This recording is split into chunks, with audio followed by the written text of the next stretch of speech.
Nice going, Karen.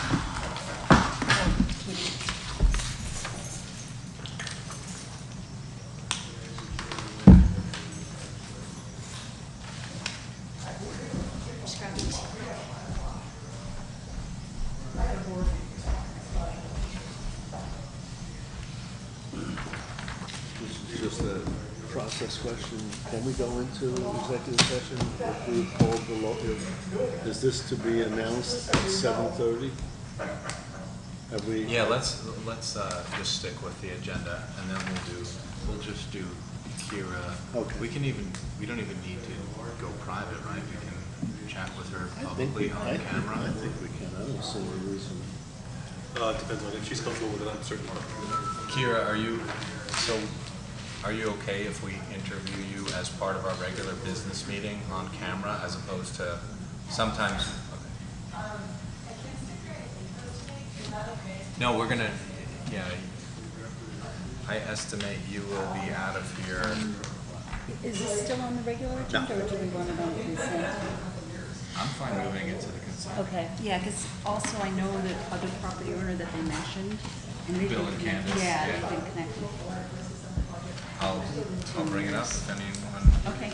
objects. Are we able to add peddler code to the agenda? What? Are we able to add peddler code to the agenda since we have people waiting on permits? Sure. Did anybody get a chance to see what I sent out yesterday? I know it was only a day. I don't want to rush anything, Yeah, but at the same time, we got people waiting. This is the only reason. But even though we have people waiting, it would take months to change the law. Has Will seen it? Right. Did Will? I copied him on the email. He didn't write Okay, back. okay. I mean, that's the problem. Yeah. We could, Do you want to discuss it? We'll add it yeah, to why the don't we add it agenda. for discussion, and at the very At the least, we end? could always add, yeah, at the end. We could, at the very least, add it, start the process for, the resolution, public hearing, I should say. Hey, Rebecca, do you mind if I ask you to give an update on the hardware that's put in on Sure. some of the stuff? Because you were asking before you got here, nobody knows anything about too much about that. Oh, okay. Thanks. Yeah, Katie and I were both here today. Okay.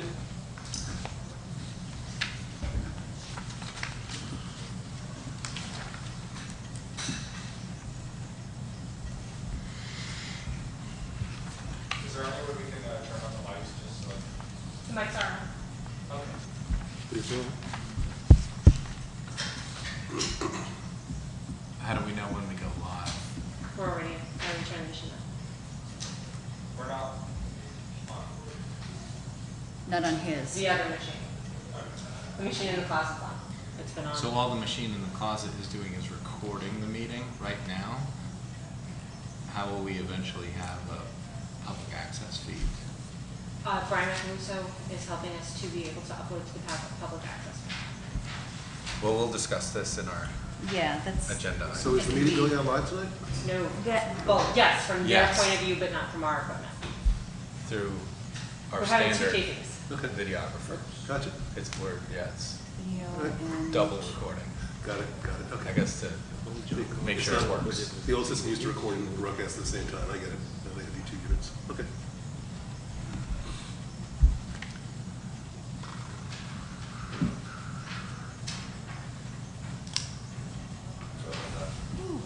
See you. I was talking to Dave about GIS.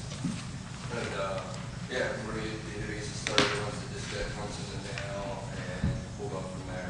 Great. I'll be working in this building, and yeah, we have on top of that soon. Excellent. I also got my first real world job today doing mapping for a real estate firm down in the city. Oh, money's good. And I'll be with my get back into it after a couple months. And they put a few dollars in your pocket? Oh, yeah. Full benefits, but. Katie. Yes, ma'am. Gotcha. Oh. Yeah. Here, this is in the consent agenda, but it's one of the minutes. That's great. It should be 3-month moratorium. Okay, thank you. I will leave those. You just- Can't wait. Well, no, thanks for doing that. No problem. I'm looking forward to actually working with it and seeing what you guys want to do. But Dave and I talked very directly about it, but we're on the same page. You asked us the software, start forming the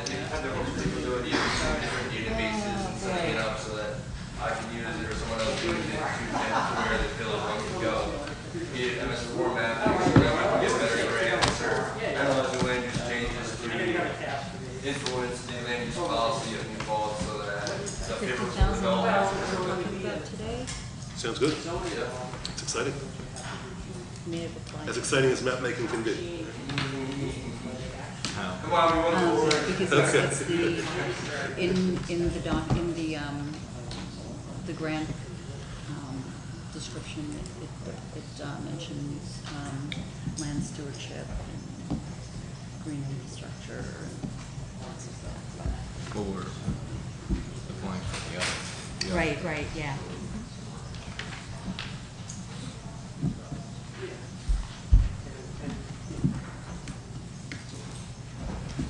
Okay.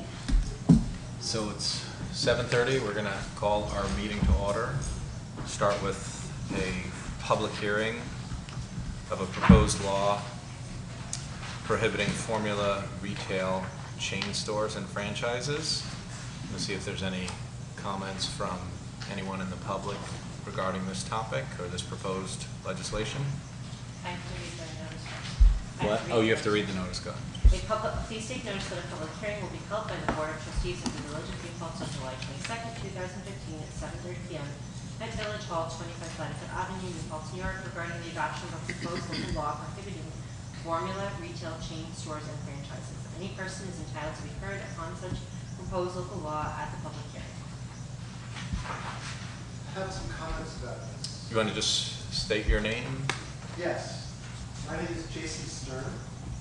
I'm a resident of the town of New Paltz. I live on Plains Road. And I grew up in New Paltz. I grew up in Gardner and went to high school, middle school, high school, and college in New Paltz. I started a business in New Paltz, Luminary Publishing. 25 years ago, we started publishing Chronogram, and we've launched various other magazines in the region. 10 years ago, we moved to Kingston, our office. We bought a building on Wall Street. And I mention all of that about myself because it informs my view on this proposed law, which I'll come out and say that I think it's an excellent initiative and an excellent law, and I very much support it. And I applaud the initiative that the board is taking to keep chain stores and non-local business out of our community, because over 25 years, 35 years in New Paltz, I have come to treasure the uniqueness of the community, and I've come to understand more in that time about what truly makes our community really special and unique, and also really prosperous in more ways than can be measured with money. I'm not going to go on too long. I could go on for a really long time, but I just want to show my support for the law. And I guess to say that there are a lot of reasons that are both social and economic to retain the local ownership and local character of businesses in our community. And I've made a list of 10 really good reasons, and I don't want to, I don't know how long I should go on. How long would you like me to go on? Maybe top 3? Top 3. So the main thing is that, you know that a lot of communities develop what's called a local currency, and a local currency is designed to keep monetary wealth within a community, so that people and businesses are shopping locally using this currency. Now, a local currency is not required to effect that maintenance of wealth within the community. Simply spending our Federal Reserve dollars in the local community has that same effect. So if consumers shop at a business that's owned locally, and then that local business owner then shops at other local businesses and invests in the property that they own within the community, then in effect, that wealth is retained within the community. And there have been many studies that I can point you to that show that effectively 80% of money that's spent in the local business stays in the community, whether it's through reinvestment in the community or in taxes, whereas effectively the opposite is the case with non-local businesses. So chains and non-local businesses of all sizes, whether they're just chain stores or manufacturing, industrial scale facilities, 80% of the wealth goes out of the community, goes to the corporate headquarters, goes to the shareholders in Wall Street, and so there's a very direct correlation to wealth within the community. That's kind of a quantifiable number one. A lot of the reasons have to do with the qualitative investment of local business owners within the community in the sense of being part of the social fabric of the community and really being that the owner is the person that you see behind the counter, it's the person that you see as you walk down the street, maybe a person that's a village trustee that's involved with local government. Local business has a stake in the community, where non-local business is their mission, the mission of a publicly traded corporation is to exploit their resources for the fullest profitability. And the resources within a local community is the community. It's the people, it's the economy. They're there to get the most for the least and to suck the most wealth out of the community and bring it back to their corporate headquarters. So I think that it's more than just financial, it's also a kind of a social fabric that connects us all through the economy, the local economy.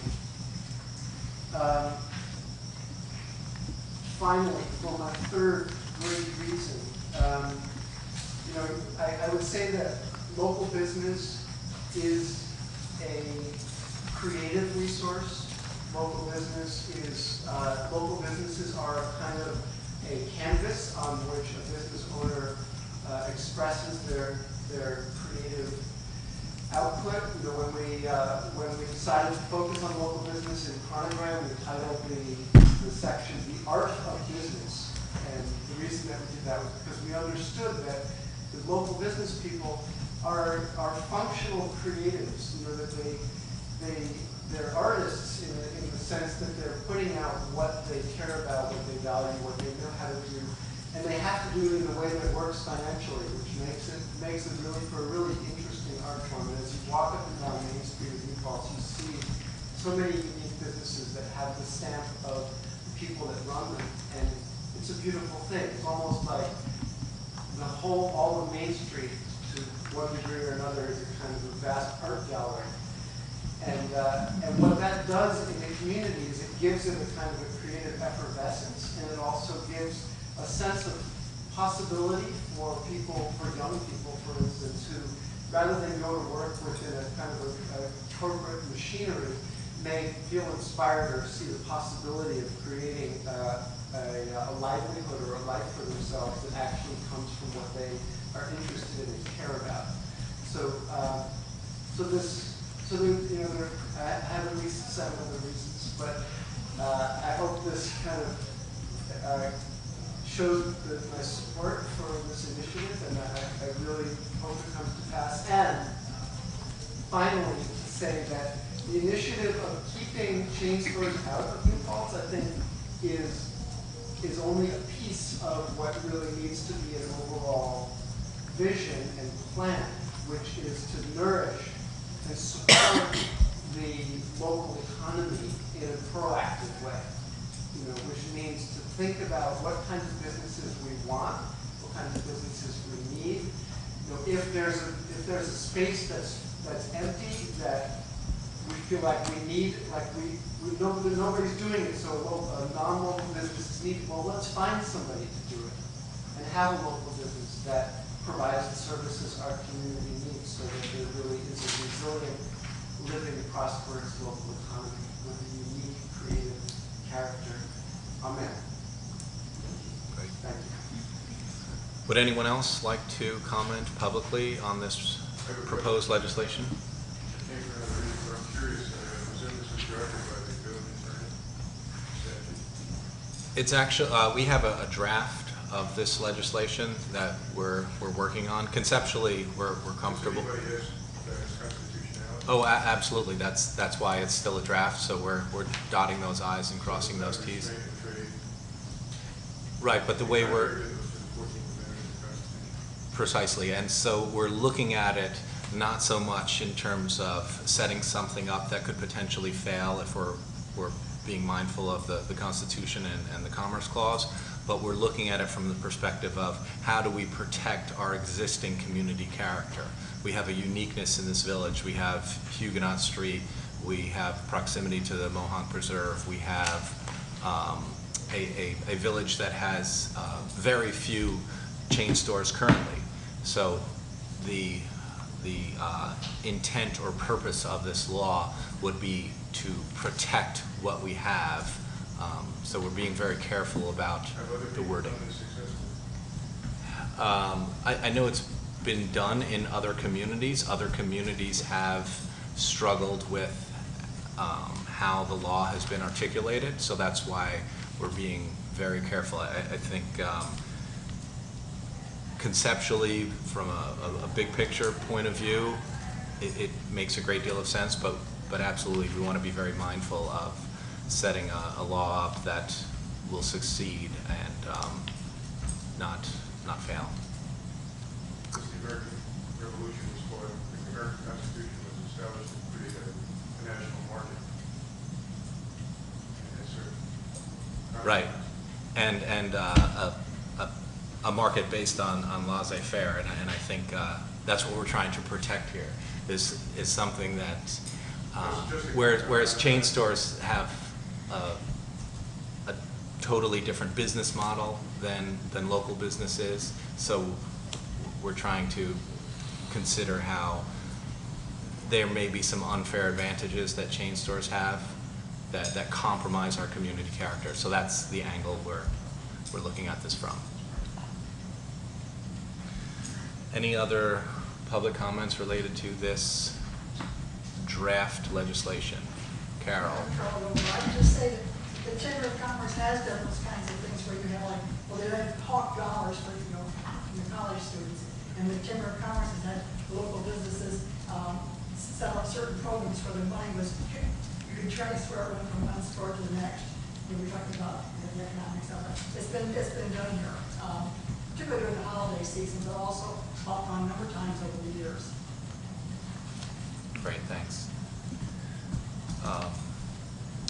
I'd like to make a motion that we keep this public hearing open and announce its continuation at a future meeting.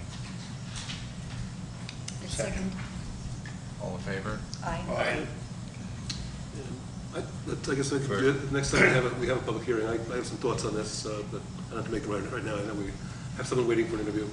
So we will go. Thoughts on public hearings or thoughts on this draft legislation? From the table on the draft legislation. Do you want to discuss it now? Or? I'm thinking I just wanted to say I have some thoughts, and I'll express I have them. some thoughts also, by the way. I've had some reservations about the way it was formulated, and I expressed those here at the table. But I hope that most of them have been adequately addressed. I think they have. I guess my question is, what problem are we solving via this proposed law? We have two formula businesses in town, Stewart's and Starbucks, that I'm not aware of any other ones.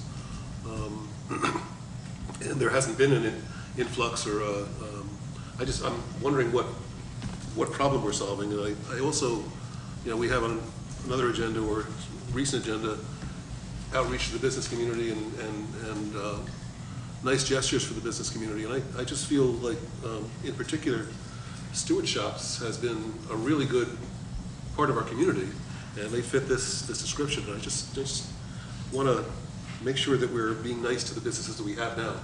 And I wonder why we're, with the redistricting of North Chestnut, I would imagine there will be new businesses coming in, and there's a concern to make sure that we don't get Subway and a whole bunch of chain stores. Is that the impetus behind this? Well, that was, remember, this law was, we've gone over and over, it's not as though this is a new idea. We've gone over and over and over this. And the basic idea was to, as I think the mayor appropriately said, to protect the character of the village as it is. Granting that there not only are the two chains that you mentioned, but we just lost STS, which counts as a franchise as well. And we have several gas stations that would fit this, and every bank that we have would fit this. So there needs to be some set of rules that allow us to still function as a modern society and still keep the character of the village. Sure. So that's the objective, so with- was to allow and then to protect. Seems like the planning board's been doing a good job so far.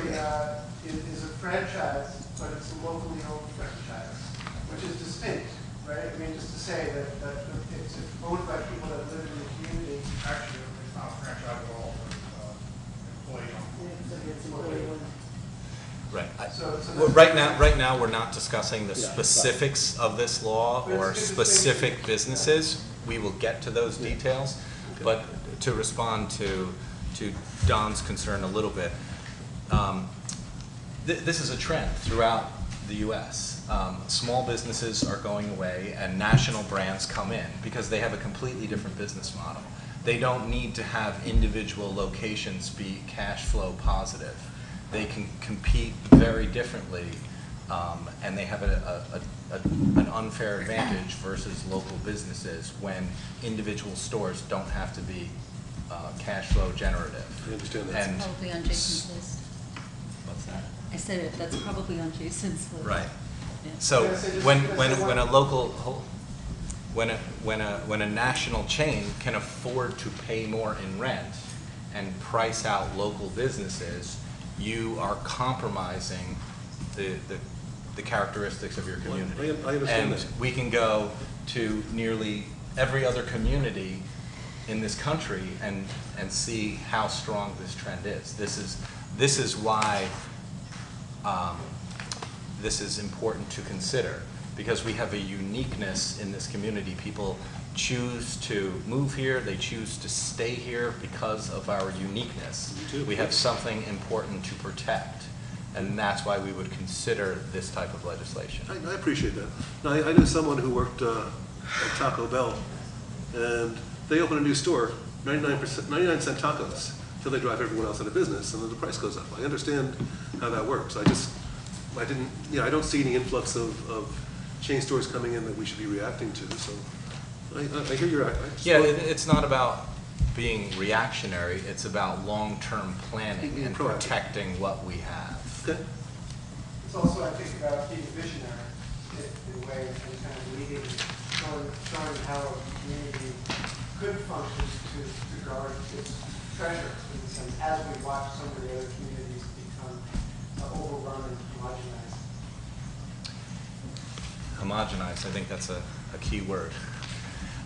So did we vote on? So we did vote, I think Continue? we actually Yes. voted Yeah. and everyone was in Keep support. the public hearing open till a later date. Okay, so moving on to our business agenda, we're going to do a Pledge of Allegiance.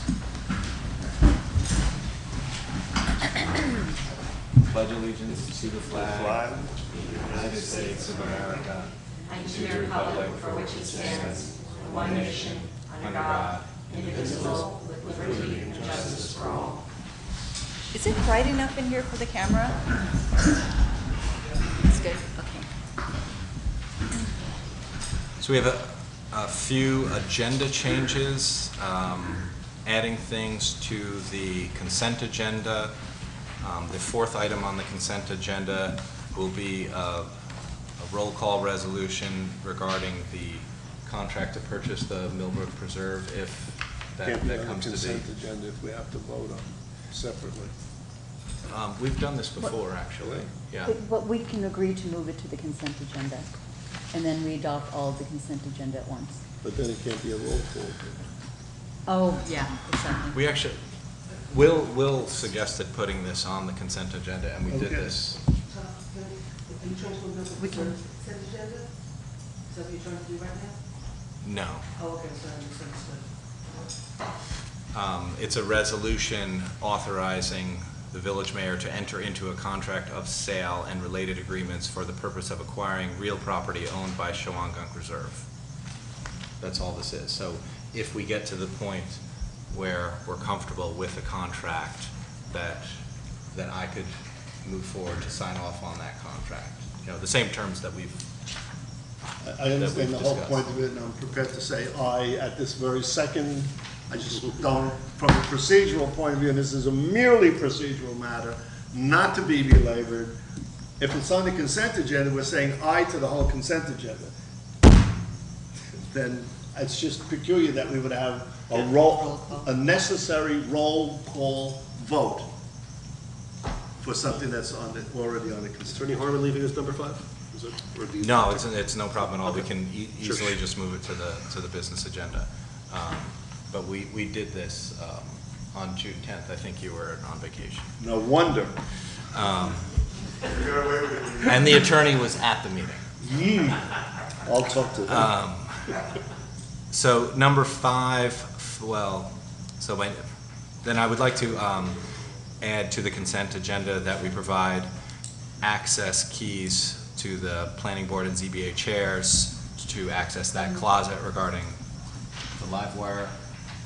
Actually, I think I'd rather discuss it, Okay. so we can put it toward the end.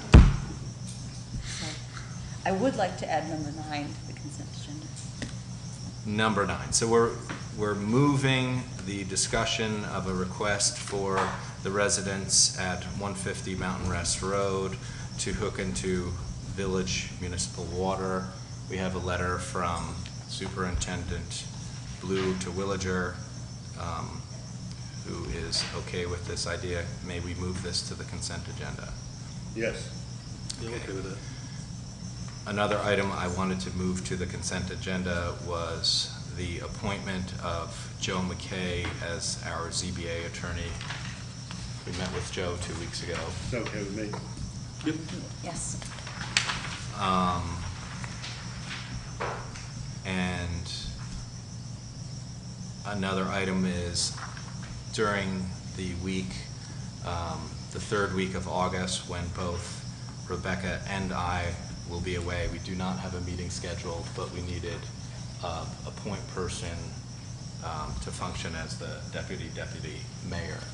So, does anybody want that job? I'm willing, but you have seniority, Tom. Are we gonna be here? It's- Okay, so yeah. so It's- Don's gonna be here. He already took his summer vacation. So Don, Good man. I'd like to move that to the consent agenda. Can I get the mayor's car? Yes, and, I will say that Thanks, I Paul. also will be gone that week. Wow. okay. I won't be far, I just know that my cell phone, I'll be in the woods and my cell phone isn't necessarily going to work very well.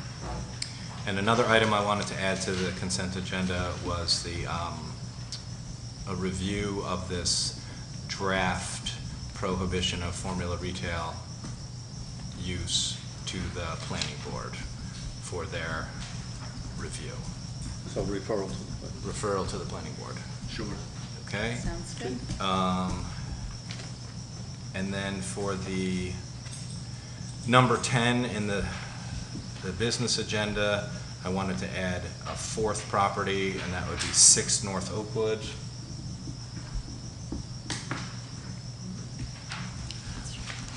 What do you guys think about moving number 10 as a whole to the consent agenda?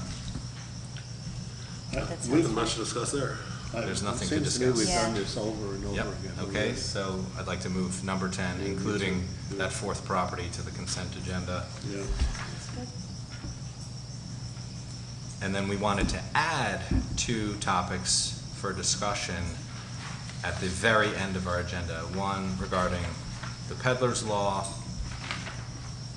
So I guess this would be items number 23, and then item 24 would be a quick review of the work that BOCES has done for us regarding live wire and the electronics that are in that closet, and whether we're going to give keys to the planning board and ZBA chairs to that closet. Okay, that's it. So, Move the consent agenda. well, don't we first have public comment? Oh. Yeah, I guess, Don't we have do we have to, adopt- I move, don't I we make a have- motion we to have accept the agenda as changed. Adopt the agenda. Okay. Right. So, you made a motion, I second it. All in favor? Aye. Okay. Public comments. Michael Zeller. Michael Zeller. I'm speaking actually related to item 21 about the proposed Trans-Hudson CBS Five Guys project. So I am speaking as a member of the Historic Huguenot Street Advisory Council, and I was asked to speak on behalf of the Board of Trustees for Historic Huguenot Street. Contacted me today. The President, Marietta Schneider, is going to be talking to the town board tomorrow about this, but she asked if I could just sort of give you a quick summary. They they had a board of trustees meeting today, and they decided unanimously that they would like to speak to the town board and perhaps ultimately to the town planning board about their concerns about the appropriateness of this kind of project, this scale and these particular uses at that site. Their concerns have to do with, as was stated earlier by a number of people, their concerns have to do with the uniqueness of many of the facets of New Paltz. And Historic Huguenot Street is undeniably something that no other place in the country can claim as their own. It's a living bit of history for this Hudson Valley and for New Paltz, and we have a number of other unique features which were enumerated. And so they see this as a site that is part of the gateway into New Paltz. It's an extremely prominent site, and the proposal, for those who don't know about it, would dramatically alter the topography of the site. It would cut down the entire 6 acres of trees that are between the Thruway, Route 299, and North Pike Village Road. It would raise the site by bringing in over 33,000 cubic yards of soil, which is a hard number to get your head around. But suffice it to say, it would raise the site 22 feet above the Thruway. And this building would be absolutely the most prominent thing you would see as you were coming around the Thruway and then exiting exit 18 and coming into our town. And, granted that we have work to do in improving the aesthetics, perhaps, of some aspects of our main street as people enter. Some of it's very attractive, and there are things to do, and there are ideas being discussed and proposed.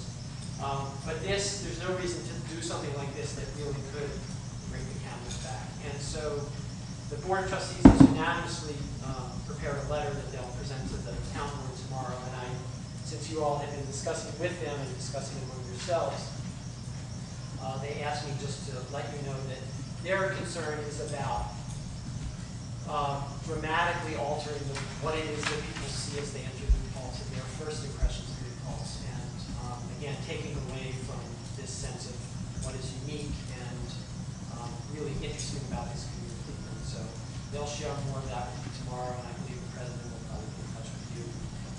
She did actually try to send an email communication to you, but was having trouble, so you may not have received it. Anyway, so I just wanted to pass that along. Thank you. Thank you. Any other public comments? I just very briefly want to comment on the historic opportunity. But just, My name's Cheryl Bench. I live in the village. I want to comment on the historic opportunity presented to the community to have collaboration in on the development of office space and other capital projects moving forward. And I think it's extremely important that this collaboration occur. And I also think it should be thought of in the context of other capital developments that are across the community. For example, the bus station and other capital needs, for example, the parking. Some comprehensive thought about how this will occur.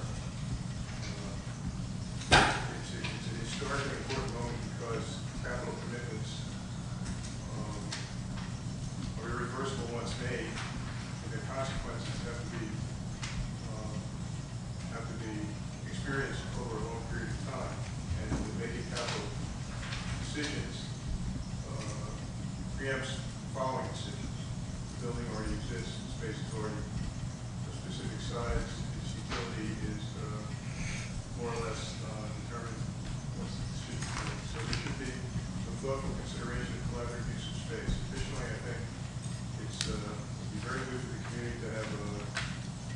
center. I think there's some confusion still, very many quarters about who does what. And I think both for convenience of the community and for the effectiveness of government, we would be benefited by having a government center. I think that the collaboration might attract some support from the state, as the state's interested in supporting collaboration between and among governments. And has made resources available for that purpose in other parts of the world. Programs I've identified, programs of the governing boards that are easily seen on the website of the Secretary of State Office of Local Government. So I wanted to urge the board to give consideration to finding creative ways of collaborating with the county, with the town. If I mention the county, I remind myself that the county also can be invited into a governmental center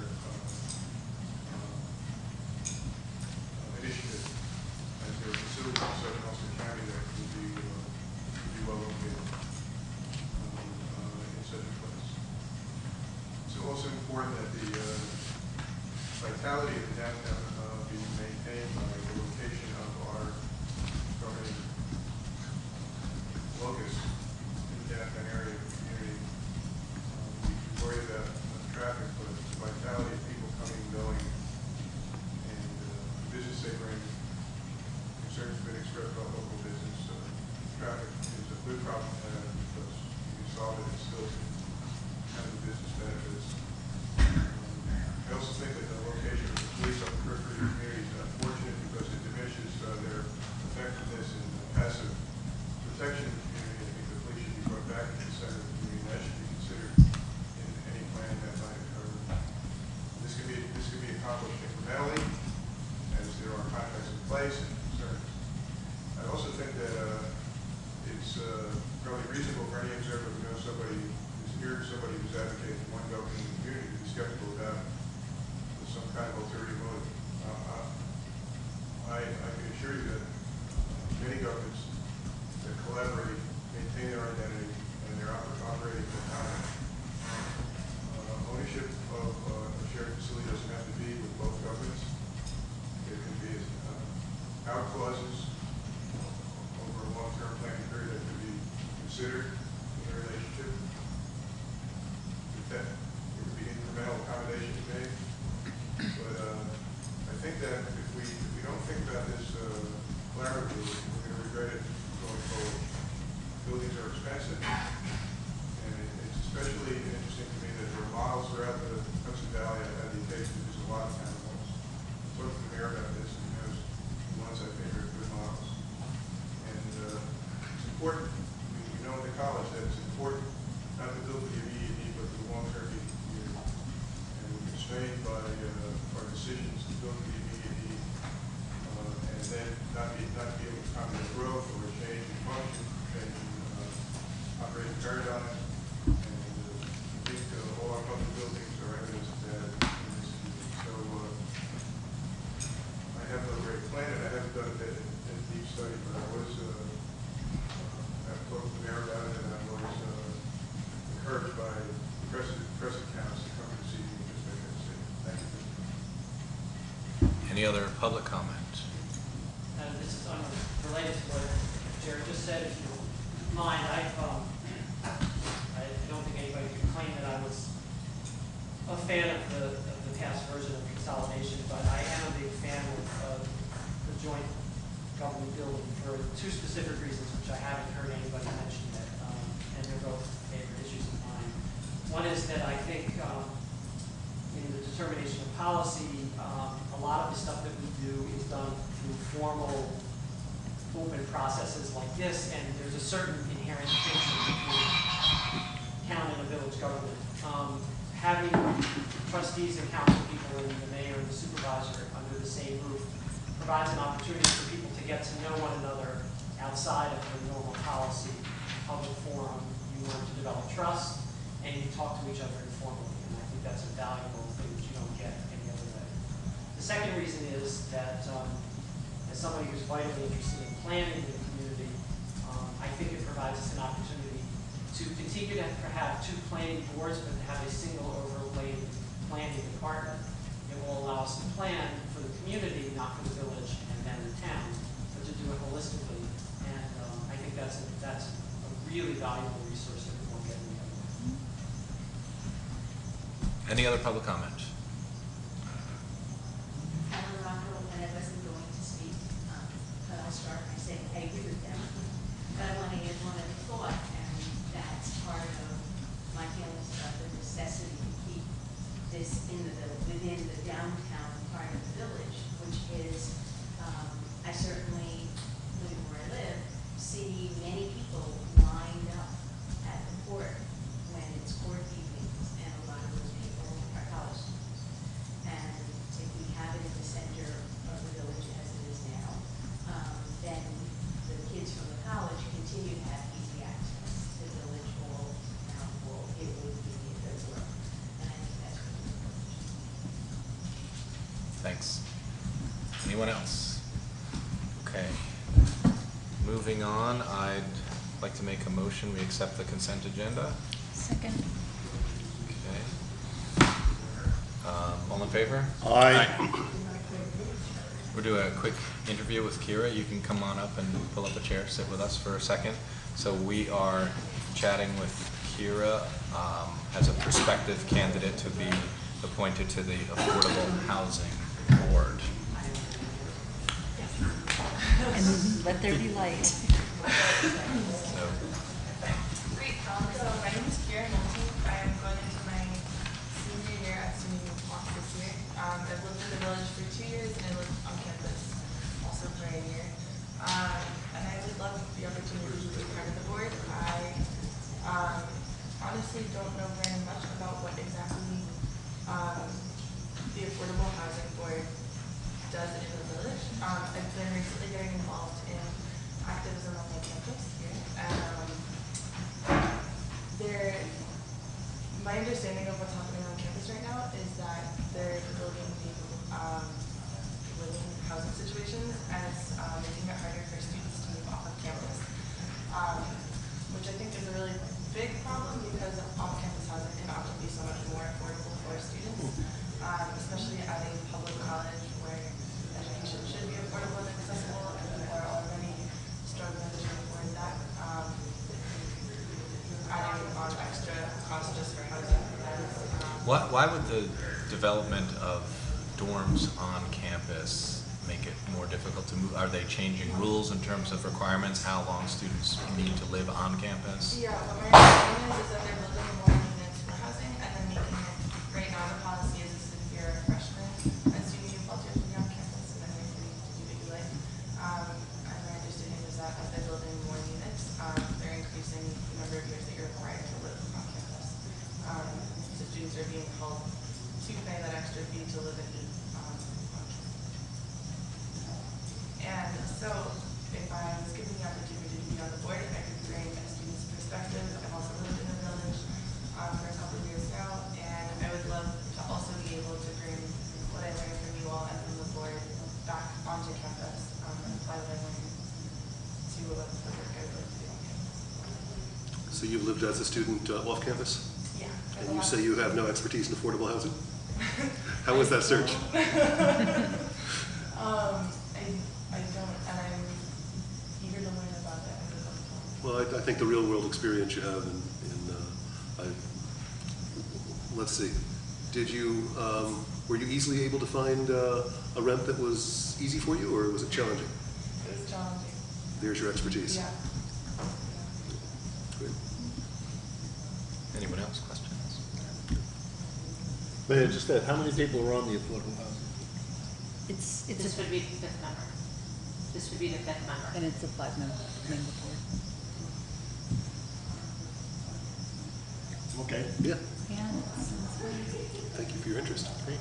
Thank you. Yeah. I also, sorry, this is just a quick note. I wrote a letter of interest to the clerk. It's actually. Yeah, we have it. Yeah.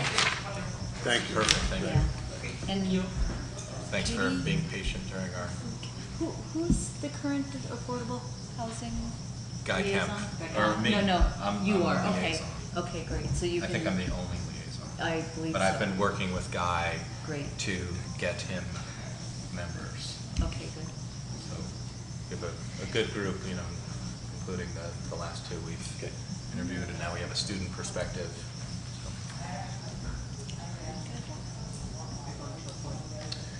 Sure, I'd like to make a motion that we appoint Kira to the Affordable Housing Board. Second. All in favor? Aye. Okay. All right. Thank you. During the second period of the office, we need the ethics guidelines. You're welcome to email me later. Thank you. So next item, we're going to move on to this roll call, the resolution for the board to authorize the mayor to enter into a contract and sale related to agreements for the purpose of acquiring property owned by Shawangunk Reserve. So this is related to acquisition for the Millbrook Preserve. So we have to do the roll call. You have to make a motion for it. Okay, I make a motion that we adopt this resolution. Second. You got it, Rebecca. I'm gonna take Mayor Rogers, Aye. Deputy Mayor Roxley, Aye. Mr. Kerr, Aye. Mr. Rocco, Aye. Mr. Young. Aye. Okay, that would be 5 ayes, 0 noes, 0 abstain, and 0 absent. Okay. Excused. Next item, whether to authorize village treasurer Nancy Bronco to coordinate with bond counsel to take all steps to seek competitive bids to finance up to $650,000 for acquisition of real property from Shawangunk Reserve to potentially be added to the Millbrook Reserve, with portions lying within the village and portions lying within the town of New Paltz. So moved. Second. Second. All in favor? Aye. Aye. Roll call. Oh, Roll this is a call. roll call? It definitely is a roll call. I didn't have Mayor? the paperwork. Aye. Deputy Mayor, Aye. Mr. Kerr, I'm going to vote aye, but my stepson asked me when I started to run for this office why I would want to do this. And I explained that 95% of this job is mundane, but there are these moments, these beautiful moments when really big, wonderful things happen. Aye. All Mr. right. Rocco, Aye. Mr. Young. Aye. Next You item. got Woo-hoo. 5 ayes, 0 absent, 0 abstain, 5 ayes, 0 absent, 0 abstain, 0 noes. Okay, next item, whether to approve the as-is improvements and maintenance intermunicipal agreement with the town of New Paltz for the proposed Millbrook Preserve. And this will be subject to comments and further negotiations with the town. But you've all received the Yes. draft of this IMA with the town, and we're just smoothing out some details. I move that we approve this. Can you just stop? Could I just ask a quick, well, you want No, no, to we- second yeah. and discuss? Yeah. We need a second. Second, so discussion. Did you have? Yeah, because I talked, I was down in the city today and I didn't get a chance to, I spoke with Joe Moriello yesterday to find out if he would have this ready so we could do it Thursday night, you know, and he said yes, but I never got a chance to review it. So Tom and I talked quickly, and so I just want to cover some of the key points that are in there. In other words, is it proportional to the capital? Is that how you're framing it now? And then I just wanted to also just talk a little bit about the grant that we're going for in terms of what we're going for, and then, you know, not going over the grant, you know, as it matters, as opposed to having like unilateral approval that will just flip whatever goes over. And so I was concerned when I was talking to Tom about some aspects of it. I just wanted to know if you could do some top line things just so I could see in general if we'll have any problems tomorrow night. So would you just? Yeah, my thinking on the way this IMA will work is, for simplicity's sake, the maintenance will be taken care of, the decisions will be made by the village, the costs will be endured by the village. The improvements that we make initially to the property, we will share.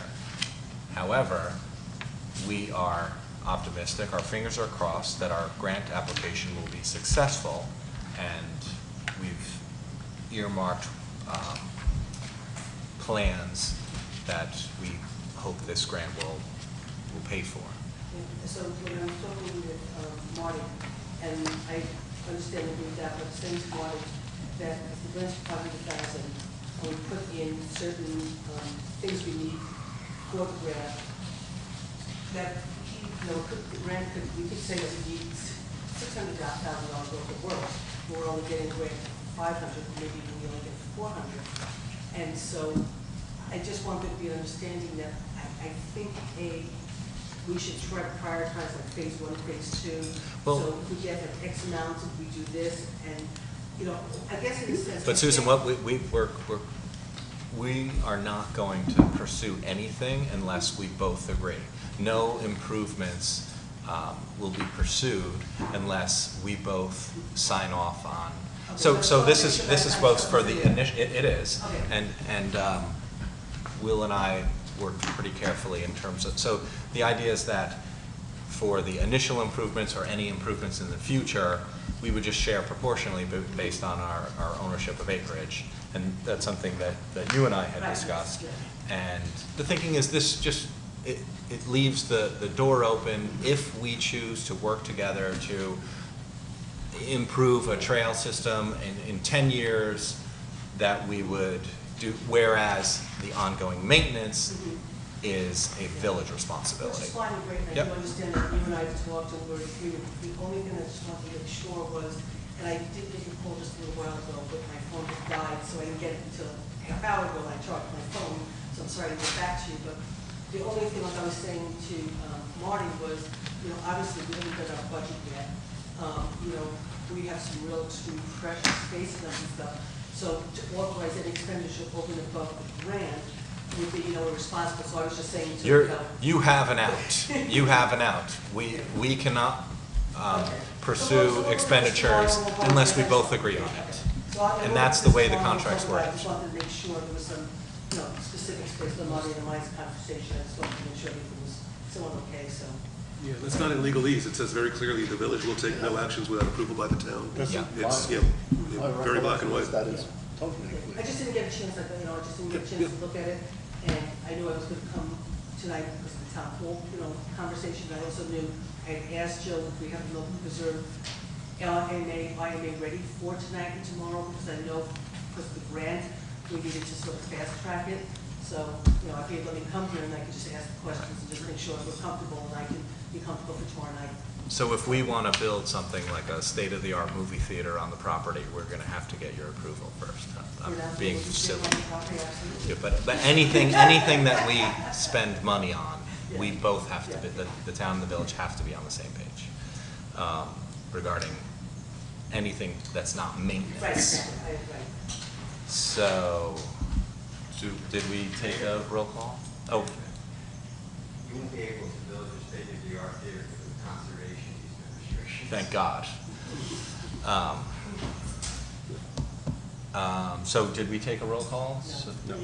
Okay, so all in favor? Aye. Do we have to do a roll call? We don't have to do a roll call, but a vote. Aye. Aye. Okay. Let's go.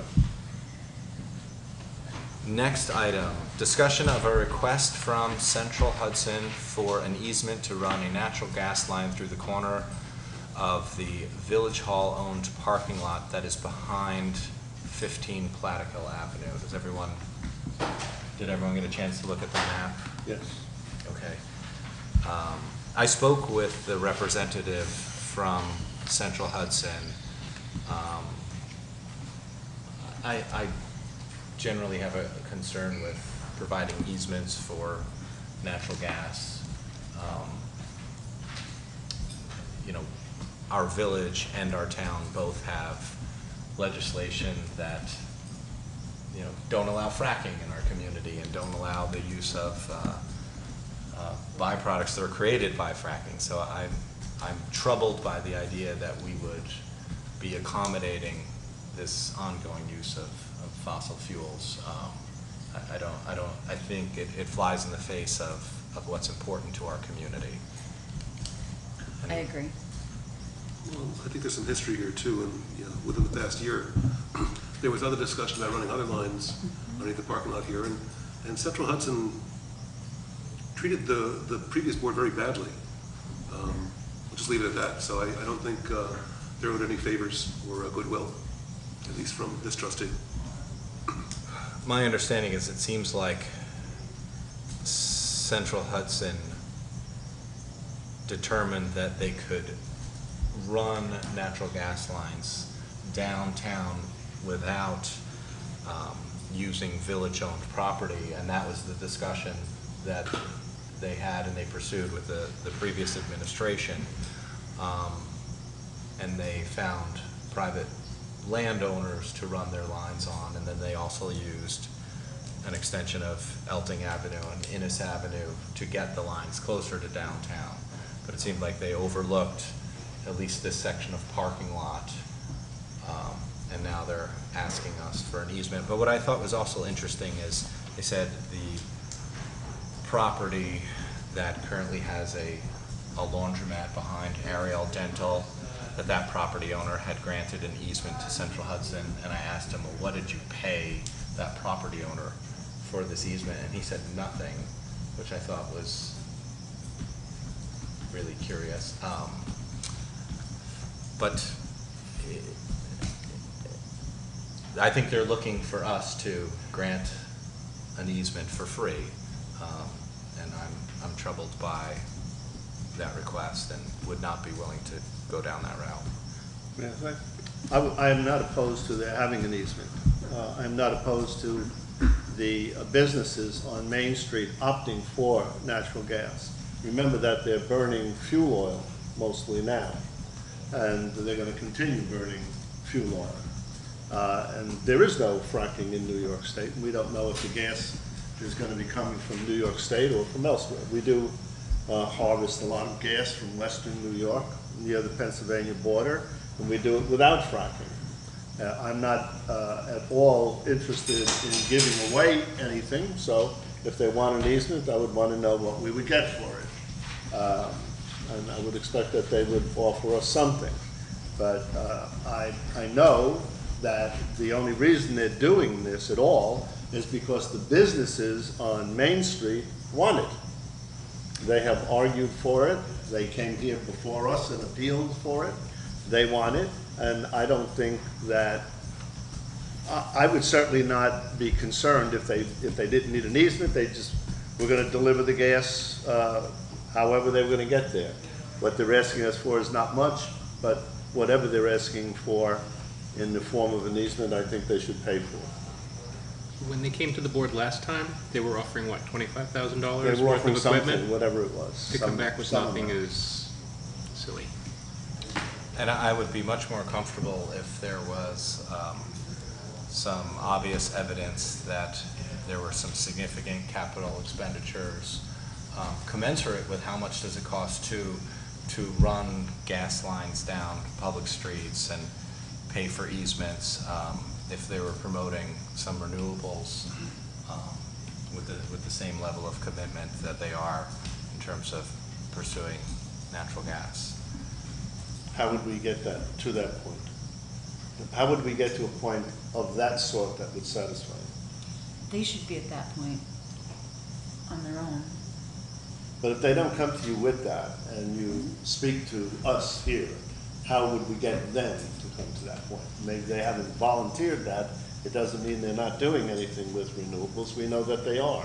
Well, I know that they collaborate with other entities to Right. bring renewables to I businesses. I also know that our community, there was a plan a few years ago for the town, the village, and the school district to work collaboratively on a solar farm out at the town-owned property on Clearwater, and the headwind was the cost of distribution lines to bring that energy back for the village, town, and school district to use was something like $400,000, which would have been borne by the local entities, whereas Central Hudson seems very willing to spend significant amounts of money to build out infrastructure for natural gas that is you know, it just feels like the scales are out of whack. in terms of how much they're willing to spend on infrastructure to promote renewables versus continuing to use fossil fuels. So I'm ready to move on to the next item. So do you want to table this, do you want to bring this tape back to the table, or should this be the last time this is on the agenda? Are they waiting on a response from you? Well, it can also fail by non-movement. I just need to know if it comes, if you want it on the comeback list, whatever, it's your purview. Well, this is It's your the first decision time, as a is board. this not the first time we're considering this? It This is. is the first time. And I move that we put this on the next agenda for consideration. Second. Aye. Aye. Okay, next item, discussion of parking on Elting Avenue and Hasbrook Avenue. There were new signs installed in front of St. Joseph's Church. It seems like the meters that had been there are earmarked to be relocated to Main Street, but there seems to be an unintended consequence with these new signs, in that they say 2-hour parking and nothing else. And the local law does not talk about anything but 2-hour parking. So these signs don't actually work in conjunction with the rest of the metered parking that's all around Hasbrook, which is metered from 9 a.m. to 6 p.m. And I think these signs would make a whole lot more sense if they were 2-hour parking from 9 a.m. to 6 p.m. Because what we're doing now is we're not allowing any use of, or any overnight use of these spots. And Katie actually brought up an interesting wrinkle to this as well, because the spots on the north side of Hasbrook, where is there signage or there isn't signage, but the local law actually contradicts. It's a unique situation. I'm not sure 100% certain about the signage. On one side of the street, there's no parking from a certain point in the day to another certain point in the day, but then it's parking anytime you want to that evening and weekends and holidays. On the opposite side of the street, you can park there any day of the week, anytime you want to, for 2 hours only. So if you're there at midnight, you have to move your car by 2 a.m. where the local police can ticket your car if they want to. Or, you know, if they're observing it in the STEM report and all that type of thing, not that the police are silly-willy about. Right, so on the north side of Hasbrook, you can park on holidays and Sundays, Saturdays too? Yep. So you can park on weekends and holidays on the north side all day long. I can attest that the purpose of this law was to be more permissive rather than more restrictive. The objective was not to make it impossible for people to do something that they can now do. The purpose was to allow people to do something that they could not do. And that was the reason for removing the meters, so that there would be no issue about when there were certain church activities there, that those people could park without concern for being ticketed, since many of them were ticketed, in fact. So if there was a goof by putting up merely a no parking or parking for 2 hours, making it more restrictive, that was not the intent of the law. So I agree with you that we should change the sign. Because as it stands now, if you go to church for 3 hours, you would get ticketed. You're ticketed, sure. Right. So that makes no sense. So I think the way these signs should read is that it's 2-hour parking Monday through Saturday from 9 a.m. to 6 a.m., 9 a.m. to 6 p.m. So it works with the metered parking all around the rest of the park. May I suggest something? I suggest that we bring this back once more with exact wording if we need to. Do we need to vote on the exact wording of a sign? Do you need to amend the law? Do we need to amend the law? We do need to amend the law because Yeah. the law currently doesn't have any time constraints. It's just 2-hour parking, 7 days a week, 24 hours a Well, day. then we better amend the law, but. So we need to amend the law, and we should probably also touch base with Blue about what our options are. Like, I was imagining we could buy a sticker to put on each sign that says, from 9 AM to 6 PM, Monday through Friday. But is that even an option? Can we buy stickers that I don't know. work with existing parking signs? So we need to find that out as I well. don't know. Yeah, especially the type of sign that we've been purchasing. They're reflective. Does anybody want to volunteer to write the language for these parking signs and to talk with Blue? I would consult with our attorney, because I'm not gonna do that by myself. But I would consult with Will, and I would ask him also if we could not simply act to effect the clear intent of the law.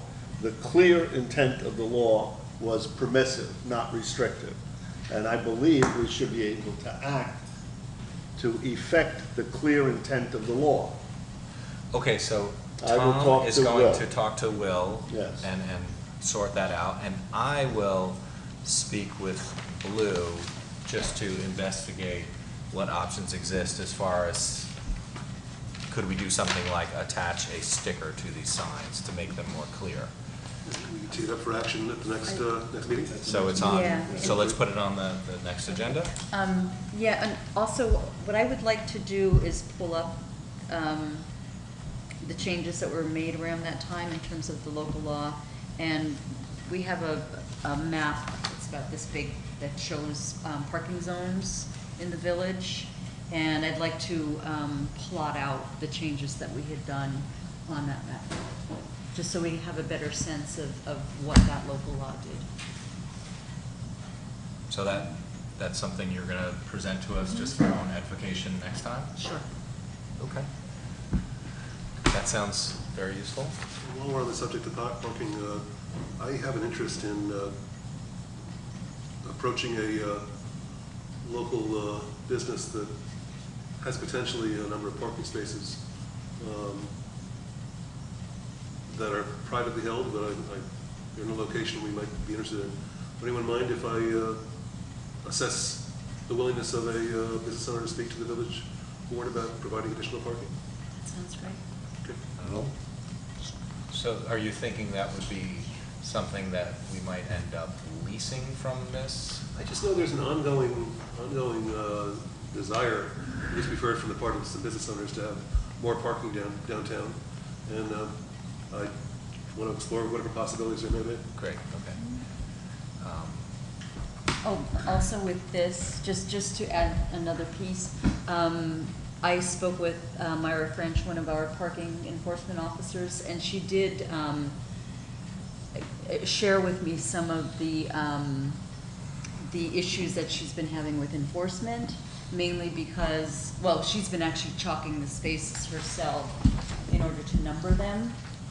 Just so there's so many spaces when she comes through, or when they come through, it's not always easy to remember or what have you, where a particular car has been parked for so long.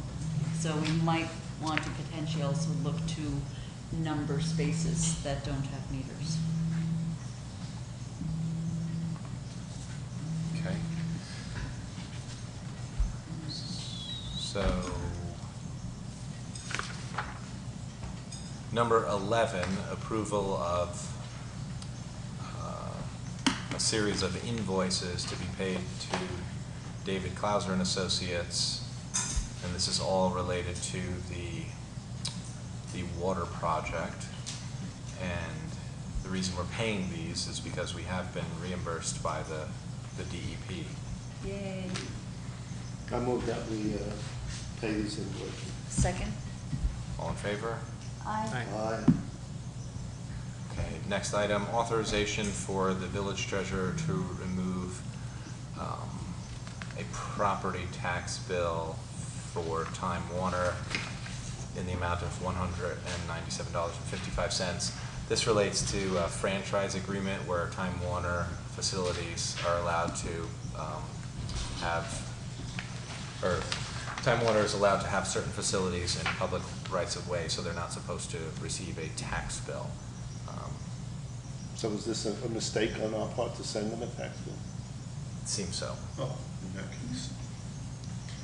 So I'd like to move that. Second? All in favor? Next item, discussion of requests from 21 Church Street To waive. To waive. to waive. Yes, to waive, yes.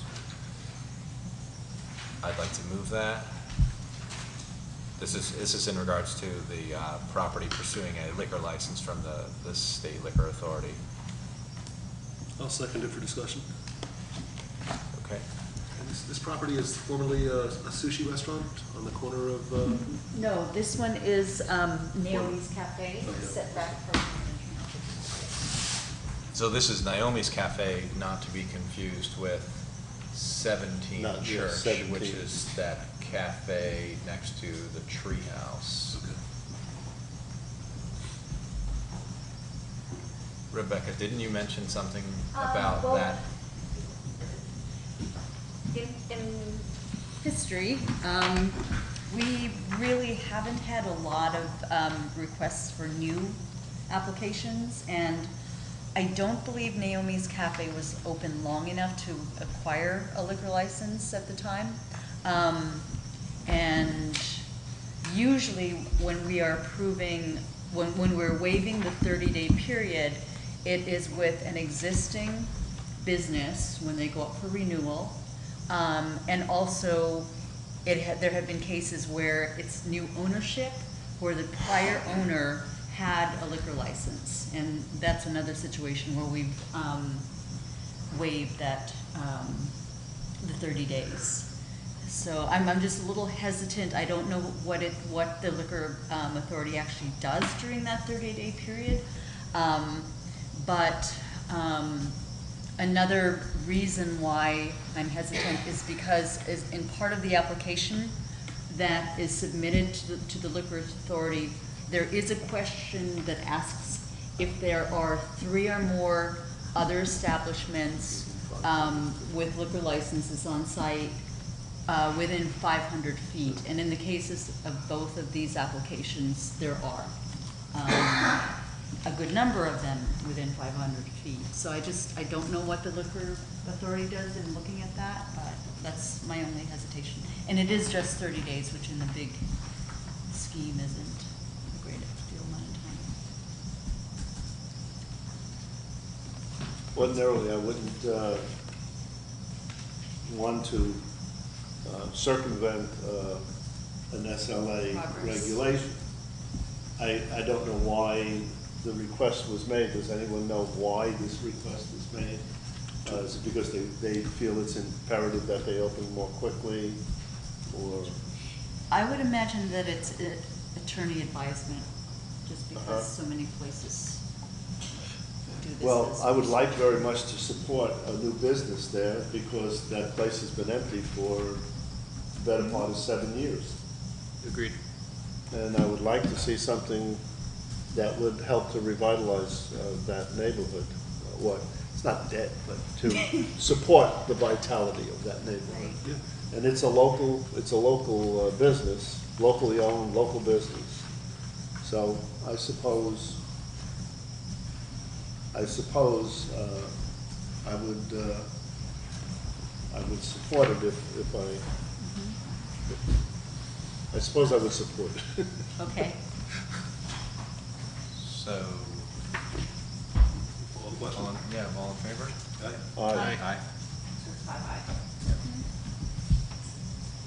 Next item, discussion of enforcement of trash pickup before 7 AM. So we've had a couple of calls recently from residents concerned about our local law that does not allow haulers to come into neighborhoods prior to 7 AM.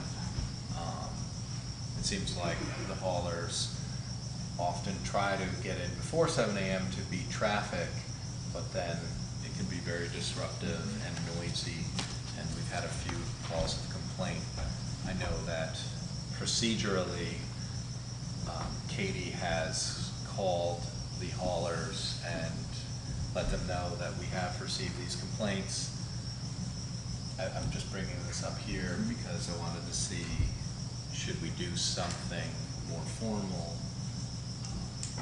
Snipers. I really get very upset when I'm wakened by trash trucks early in the morning. Right. That was not a serious comment, that was meant in jest. Has anybody reached out to the police department regarding enforcement?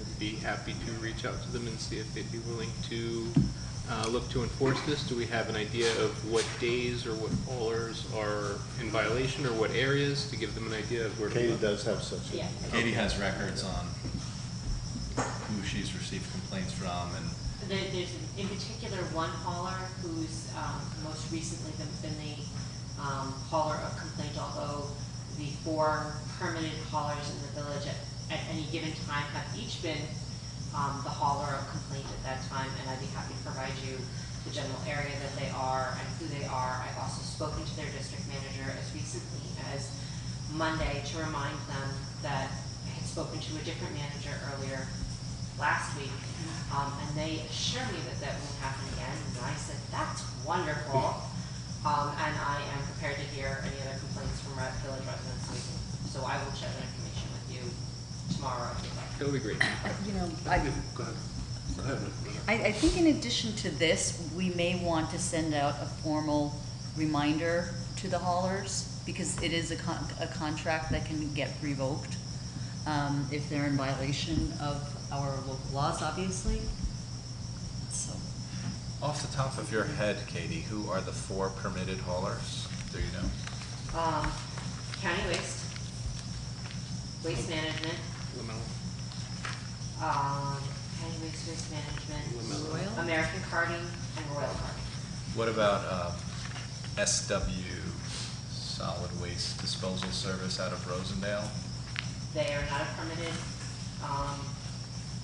hauler in the village, so if they're hauling garbage in our village, I need to know about it. They are hauling, I mean, they have several customers. I did ask the building department while they were doing the foot patrols if they could make a note if they saw garbage cans that were not the 4 that we were aware of, and if they could report that back to me so that I could make phone calls on it, because I don't leave the office more than just to pick up tea for myself during the day.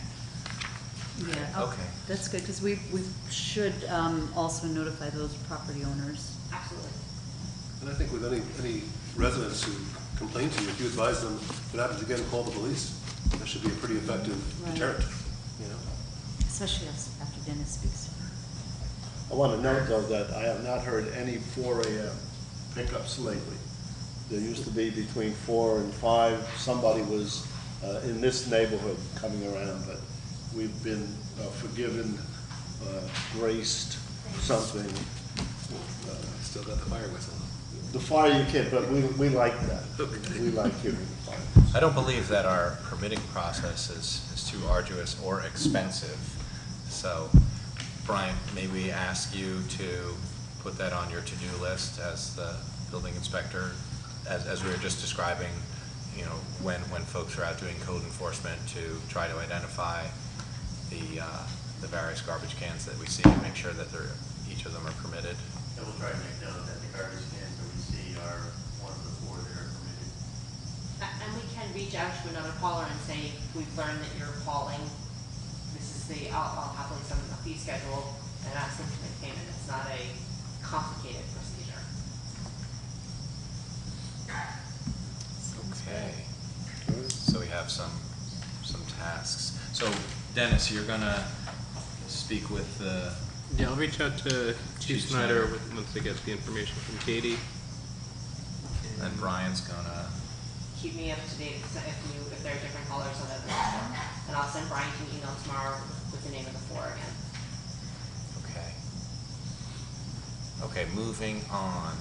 Do we want to move up Mr. Rizza since he's waiting for us? Sure. Right. Yeah, because we have one topic in before. Well, sure, we can do item 16, discussion of setting a public hearing for relief from a hardship as a result of the 3-month building moratorium in the B3 that was passed on July 8th.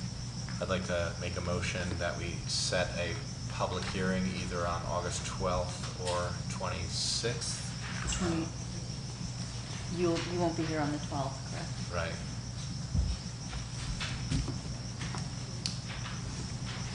Do you want to do it on the, you can do it either day. Those are our next 2 meetings. The Both 12th those and the dates good for 26th. you?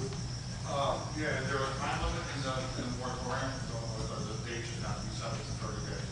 Does the meeting have to be set within 30 days according to the moratorium? Whether it's just a decision to set the date? There is a 30-day time limit in the moratorium to have a public hearing. I'm not sure it's 30 days to have the hearing or 30 days to. Regarding a hardship? Yeah. I'm not certain.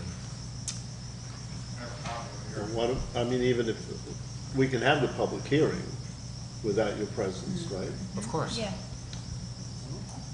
You will be chairing. No, Rebecca will be. Rebecca will be? Yeah, You'll be I, here then? She's just- yes, I leave the okay. next day. Okay, good job. So I'd like to make a motion that we set the hearing for August 12th. Second. All in favor? Aye. Okay. I address it one tonight, or shall I wait till a public hearing? At the public hearing. Okay.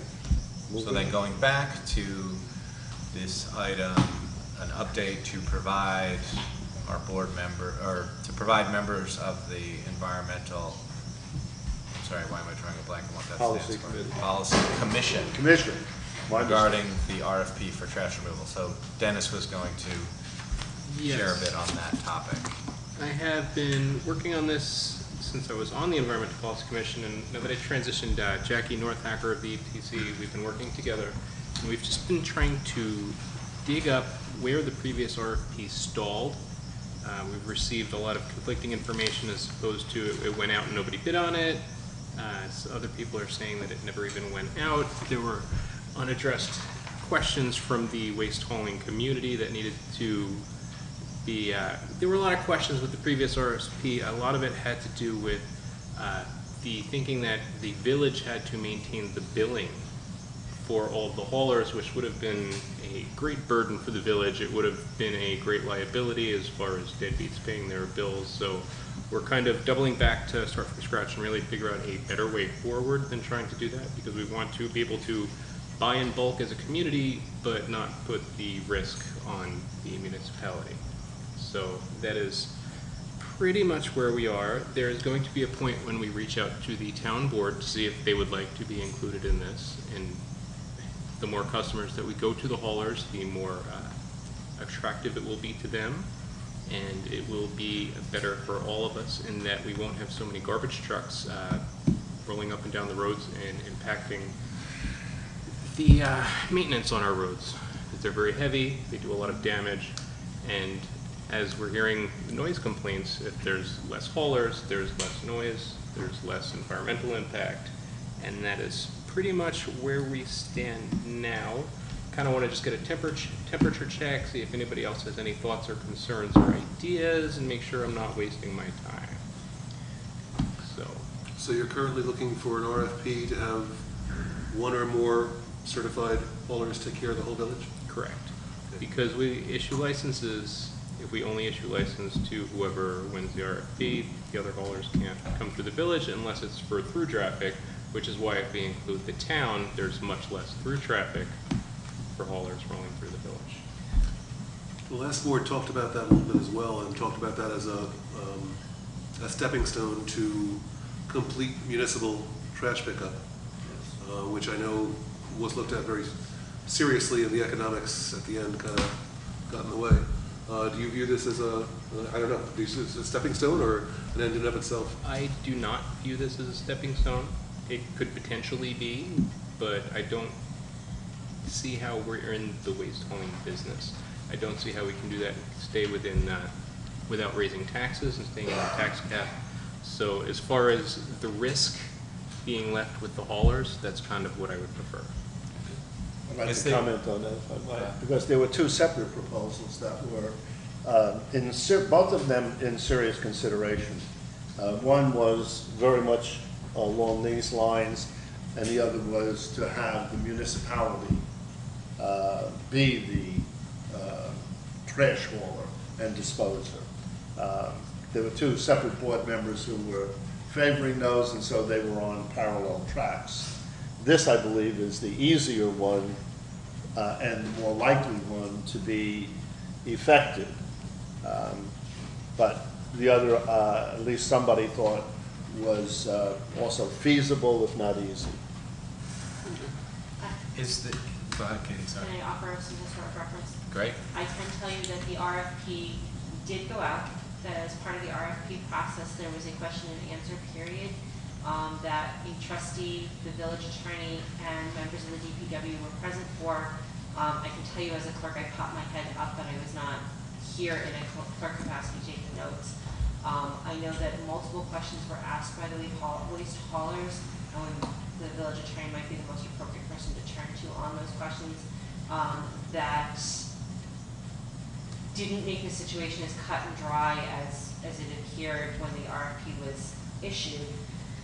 And on the advice of village council, we halted the process, so it wasn't that no one responded, it was that they weren't given the opportunity, they weren't called for to respond because the questions couldn't be answered.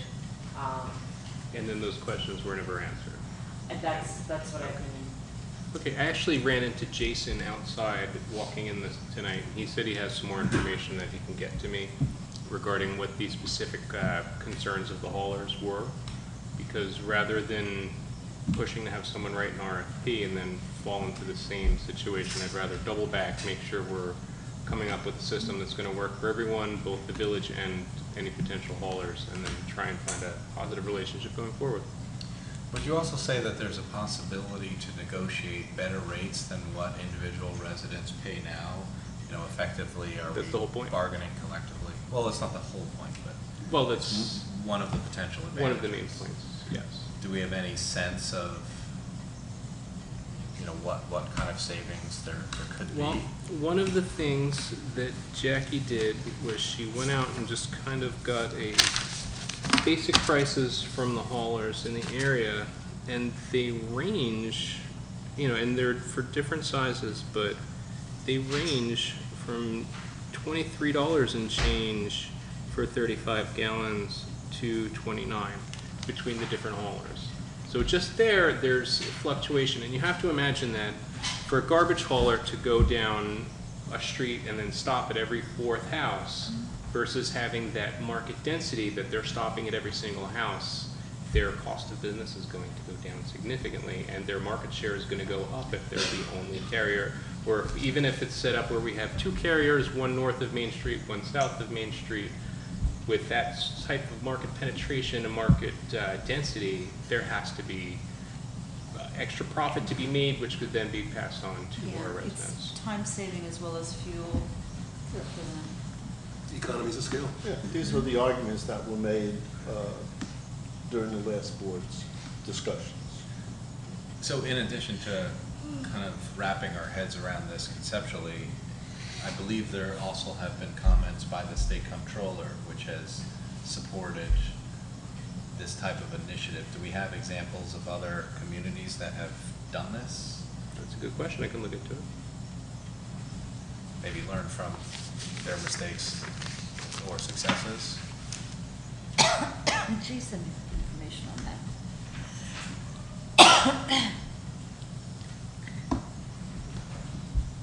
All right, thanks for that update. Next item, we're moving into old business, discussion of requests from the town of New Paltz regarding a government center and discussion of Moriello parking. So 2 weeks ago, we spoke about this opportunity to work with the town to create a municipal center. The town is actively looking to build a new town hall that would potentially include the police, courts and possibly the village government offices. So we heard a couple of public comments on this topic. We've slept on it for the last 2 weeks, so here we are again tonight to talk about the pros and cons of this and whether we should take a next step. Any thoughts? Seems just like it was 2 weeks ago. It sounds like a very exciting idea, something that holds a lot of potential value, but there's really no specifics, so it's kind of hard to get excited or commit when we don't know which location, we don't know exactly who's going to fit into the location. You know, when Susan came 2 weeks ago and laid out all the various possibilities, they were pretty wide in scope. So is there any further clarification on what you're looking at or what your timeframes are? I mean, timeframe is ASAP. As it's been for a while. I mean, well, no, I mean, I'm gonna be just completely honest, I'm leaving December 31st, okay? And so there's a real desire by the people on the committee and by people on the board to try to move this forward while I'm here, because they believe I mean, truth be told, do you think I want to be sitting here tonight? I'm moving tomorrow, and there's things I have in my life, but I felt it was important to be here because, you know, to try to keep it moving in a sense. And I was going to cancel tomorrow night's meeting, but, you know, because we don't have that much, but if I did, we'd lose another month. And so there's a desire to move forward. Honestly, we were just really looking at creating, let me step back. A while back with the last board, I did approach it, and the committee actually went and spoke with individual board members about a joint governance center, and it didn't really go anywhere. So we were just moving forward on our own. Town hall is our site, that's the only site, we can't look at your site because it's not our site. And so we own town hall, that's where we were looking. With the change in leadership in the government, Mayor Rogers actually really found it very interesting for us to potentially do a government center and the opportunity for the village to, like, you know, have either town hall site become available, go back on the tax rolls, or have this site become available, go back on the tax rolls. So we had a conversation about how do we engage the village. So we're really, in a sense, taking a step back because we would just move forward with town hall and just look at, we did hire an attorney before this we did hire the architect prior to the conversation that had been happening with Tim over the election that had been happening. We hired the architect, we said, assess what we can have on the site. We have the police, and we have the courts, you know, how much can we have, you know, and what's our reality kind of stuff. We're sort of taking a step back for a second to see if you guys want to explore this with us. Then at that point, we'd obviously, you know, look at this site and look at that site. There will be costs incurred because we've already spent money to look at our site.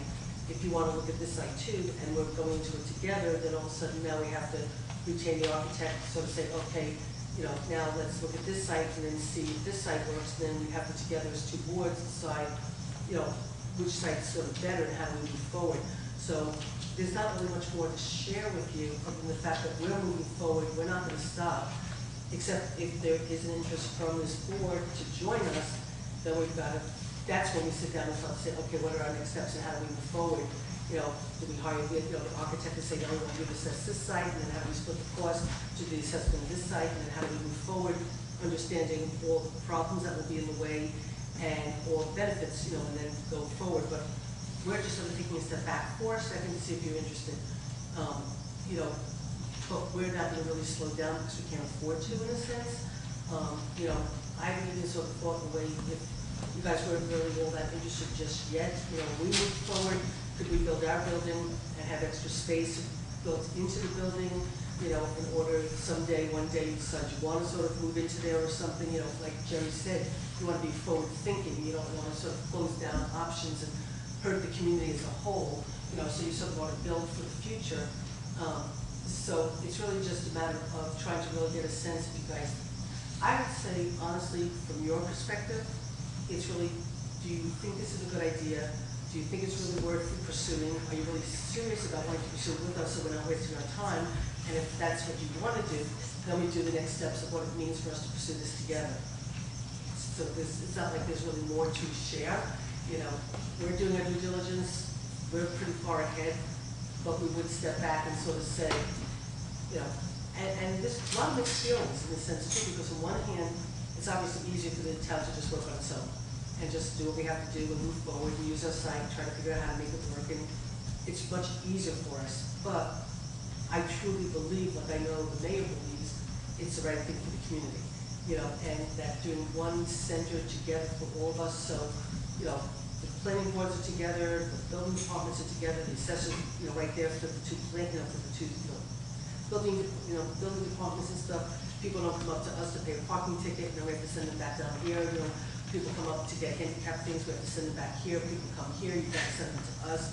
You know, I believe it's the right thing for the community, but at the end of the day, you know, it is what it is. You know, we'll do the best we can to just do the best job we can for everybody, but we'll be essential. I want to actually respond to Dennis's question. The building committee seems pretty focused on the Veterans Drive location. The belief is there's good opportunity there because it is downtown. It's closer to where, well, it's obviously not downtown like next to P&G's, but it's closer to our downtown business district than where the police currently are. It's also kind of an odd piece of property that it makes sense to try to optimize that like that piece of property can be utilized for this project because it has an easement for road access to get up to the properties at Green Acres, just to the east of where the community center is now. And there's a connection to the Moriello Park. And one of the ideas that's been considered is a challenge with this municipal center once you include the courts is you need a significant amount of parking. And there's parking at Moriello Park already, so there may be an opportunity to improve and expand the parking at Moriello Park to accommodate these courts. So, you know, there's an opportunity, there's a synergy with an existing village and town-owned property with this site. I think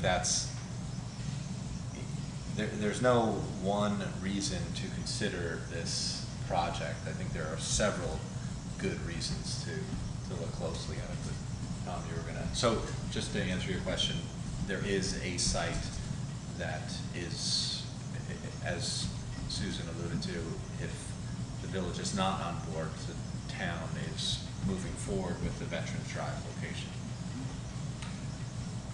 I haven't spoken to anybody since our last meeting, so it's not as though we've had any consensus building or even a chat. But I favor co-location as I favor cooperation between the town and the village. There are ways in which we can work together that are more effective than we can be now, and that might be much more cost effective as well. So I would like to find a way for the town and village to co-locate. I am certain that there are many municipalities like towns and villages that find ways to co-locate. There's a kind of a visceral impulse, though, that we do it here in the middle of the village, where I don't feel that Veterans Drive is easily seen as the middle of the village. It is certainly much closer than the police are now, and I assume that there would be a way for an architect to design an appropriate facility, probably a 2-story or 2.5-story facility that would accommodate courts, the police, the village, and the town. I'm assuming that. I would see no reason why it couldn't be done. Could be done here too. Could be done here too. What's the most cost effective? I simply don't know at this time. But I would be more than interested in any way to compare and contrast. I would be very interested in comparison and contrast, if there was any way to do that. Yeah, I like very much the thought of post offices and municipal offices being in the heart of downtown, I was pretty enthusiastic in hearing the presentation at the last meeting about the possibilities of looking at the Village Hall site as one of the options. It's, you know, it would be my preference too, just because of its location. But when I did go to the building department meeting, and Tim was there as well, it was pretty much stated that we're going with this site, and you guys can come on or not, but this is where we're going. So I at least in terms of my understanding of the majority of the building committee now, they're not wanting to go backward and look at this site.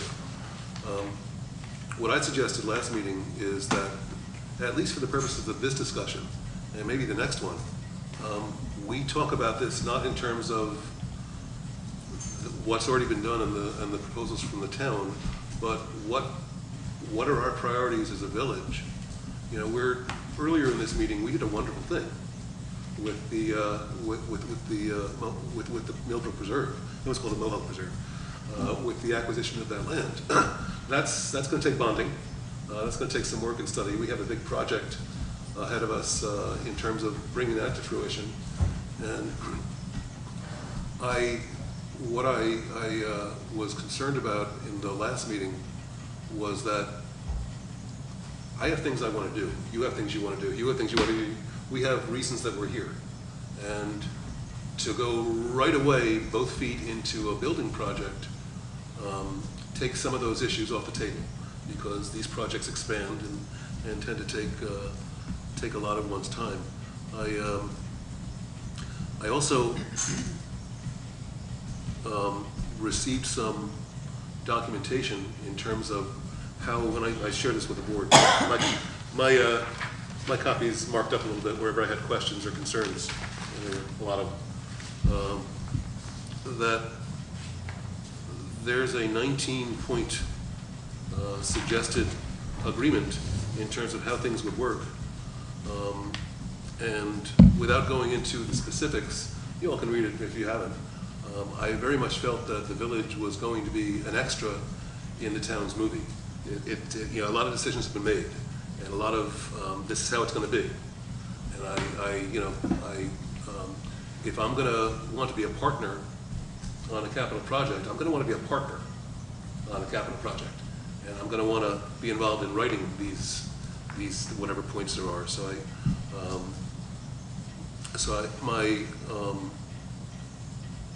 My spider sense is tingling, I guess, to use a comic book reference, whenever I'm forced with a request to move quickly on a major item that involves lots of years of time and lots of dollars. And municipalities have different personalities just like people. I think the town, the way you approach some projects is different from the way we sometimes approach projects. And my own personal feeling is sometimes the town has moved too quickly, and that's debatable. People of goodwill can feel differently on that, but I don't think that we should move too quickly. This sounds like a great idea, and I'm in favor of the idea. I think as a village, as the town has spent necessarily time talking about this because they have an emergency, I think we do need to spend a little time talking about this. I think we need to first answer the question, is this our priority as a village right now? There's an opportunity there, and I acknowledge that. But we've also got the preserve thing going on. We've also got a lot of other major things going on. So is this a priority for the village? And I think once we answer that question, we can move on to the next question.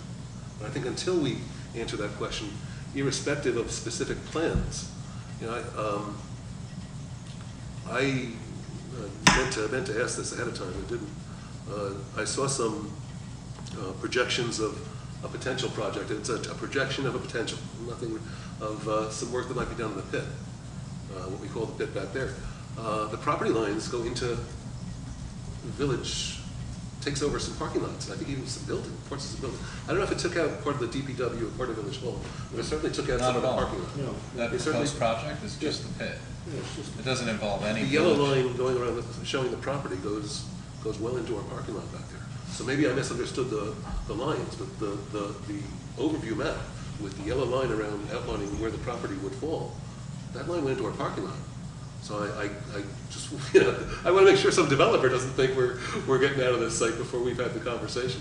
No. I just, so that's my, I think. You're talking about the project that has been discussed. What I saw was a 6-story building, an 8-story building, yeah. And a residential property, Yeah, right? yeah. That doesn't involve any village-owned property. Okay, well, good, I appreciate that, and I'll show you the map I'm referring to, and you can correct me and show me where I'm wrong. But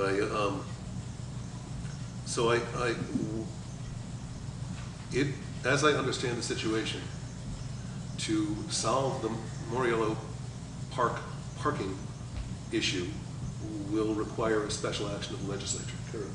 Unless there's a special session, well, as I understood it, unless there's a special session, the legislature won't meet again until 2016, so that issue can't be resolved this year, in my understanding. I just think we can take a couple of meetings and talk about this. I respect the town's position, and if they need to move more quickly, that's fine. But when I asked questions at the building committee meeting, the most common answers, well, I shouldn't say that. A couple of answers I heard more than once. That's more accurate. We've only been at this 2 weeks, and we've been at this 8 years. It depends on what the question was, and they can both be true. I know people have been looking in the consolidation effort, and I believe this is a consolidation document. Yeah, there was a lot of work done on this, but we haven't been part of that. And I just think, again, if I'm going to be partner, I want to be partner. I don't want to be an extra in someone's movie. Right, but the document that you're sharing is a brainstormed list that Dave Lent created to try to identify challenges and things that if the village and town were to pursue a project together, these are the kind of things you want to be aware of when we pursue a contract. And I think that's the kind of list that's just a jumping off point.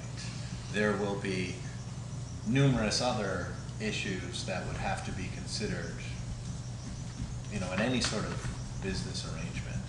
And that's strictly a Dave Lent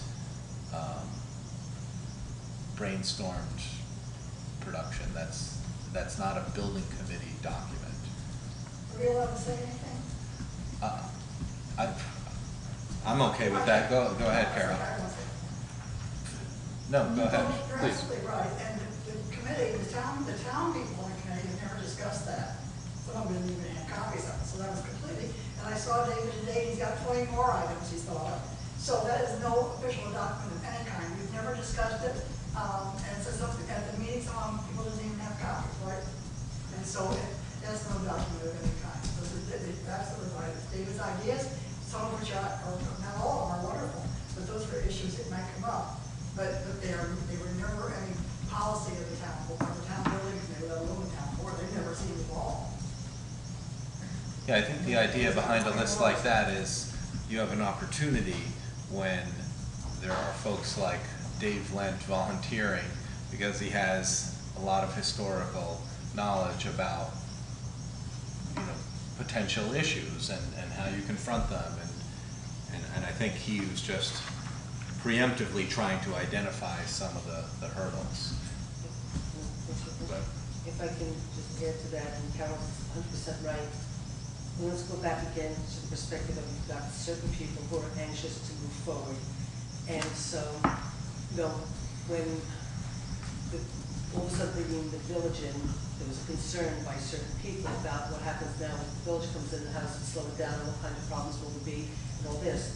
So Carol's absolutely right that that's Dave Lent saying, okay, if the village should come in and we start to work together, what are all the problems I see that need to be worked out before we can really move forward, you know, and I haven't even looked at that list, Don, so I don't even, you know, it certainly has not been vetted by any means whatsoever. I think it's Dave, it's the chair of the committee, in his mind saying, if we start working with the village, where are all the problems, what are all the problems, and he's just listing all the problems. Now, at the end of the day, sure, there are problems, there's no ifs and buts, you know, there's problems amongst board members, there's, problems inter-board members kind of stuff. I personally, again, and I'll be really clear, it's easier to work alone, we all know that, but at the end of the day, do we believe that this is a good opportunity for the community? And if so, I believe that 10 people or 4 people, if it was a subcommittee, we could be grown up enough to figure out how to make this stuff work in a way that we're all working cooperatively. Now, obviously, some of the concern, which is valid, and I understand you're saying about wanting to be partners, and you don't want to be in the, but at the end of the day, the truth is, the town government is a lot bigger than the village government. The cost of building this building is going to be, most of the burden is going to be on the town, because you're not splitting it 50-50 with us, there could be no reason for you to do that. You don't have the kind of level of government we have. So maybe the building, maybe your part of the building will be a quarter, now probably 3/4. So the question is, how do you move this train in a way of working together and making it work, but at the end of the day, not burdening the town in terms of, everything that has to be decided, So there's ways you can structure it. We could say, yeah, we want to come to it together, and I will just step back for one quick second. In terms of moving forward quickly, sure, using the existing town hall site is what we should do. I personally always thought this site was much better. This is the site I've always wanted. I thought this is exactly where government said it should be. I wasn't given that opportunity to be with the past board, to see that happen, nor was the, and again, the building committee, before they focused on our site, the building committee went and met with, I think, did you met with every single person on the board individually, or most of the people on the board individually, to get a sense from them of what they thought? Well, sorry. Okay, so they sort of tried to get a sense, because I always thought this should be the site, but they didn't really get warm because of feelings that the village really wanted to join us in a sense, and so therefore we focused on our site. If we were to do this together, and I'm speaking outside of the building committee because I haven't gone to the meetings, my personal belief, and I could be override, I don't know how this is going to get handled between the building committee and the board and stuff. I would believe if you guys wanted to come in with us, I think it would be unfair for us not to do our due diligence to see if this site works and if this is a better site. That's just my personal belief. I'm only one of 5 people, then there's a building committee. So, again, it's like, what do we do to move something forward in a way that works for the community holistically, if that's what we believe we all think. If we all think that this is a project we should pursue together because it's the right thing to do for the community, then we come up with how do we move forward in a productive, manner where we're not wasting each other's time. And so I think you just have concerns by some people that feel that, there's going to be a lot of issues, a lot of problems, and Dave is just like really just trying to put them all out there. If we were going to move forward, we'd have to say, fine, if you guys want to do this, then yes, should we assess the site also? And if you all think we should, and the town board thinks we should, and the building committee is okay with it, we'll assess the site also, we'll figure out how to do it. And then how do we move forward in a way that's, trustworthy, expeditious, without just pushing things through, but doing our due diligence, but, figuring out what's the right thing to do. We'll figure it out, and we should look through all those things, and if Dave has 20 more, we have to sit there and say, well, this we can take care of, this we can take care of, well, this is a real issue, let's see if we can work this out before we plop down a lot of money. So, but we can't do the work and have the conversations until we know if we're a team. If we're not a team, let's not waste our time. I want to hear from Rebecca. Well, one thing that we were trying to do, a few years back, we had the former police tiny quarters downstairs, and I'd been there in a few times for meetings, but I don't feel like I have seen the entire space, and that was something that Tim and I were trying to get into there, was it Monday when I was here? Just to look at the layout, just to get a sense of how much property the village owns at this site.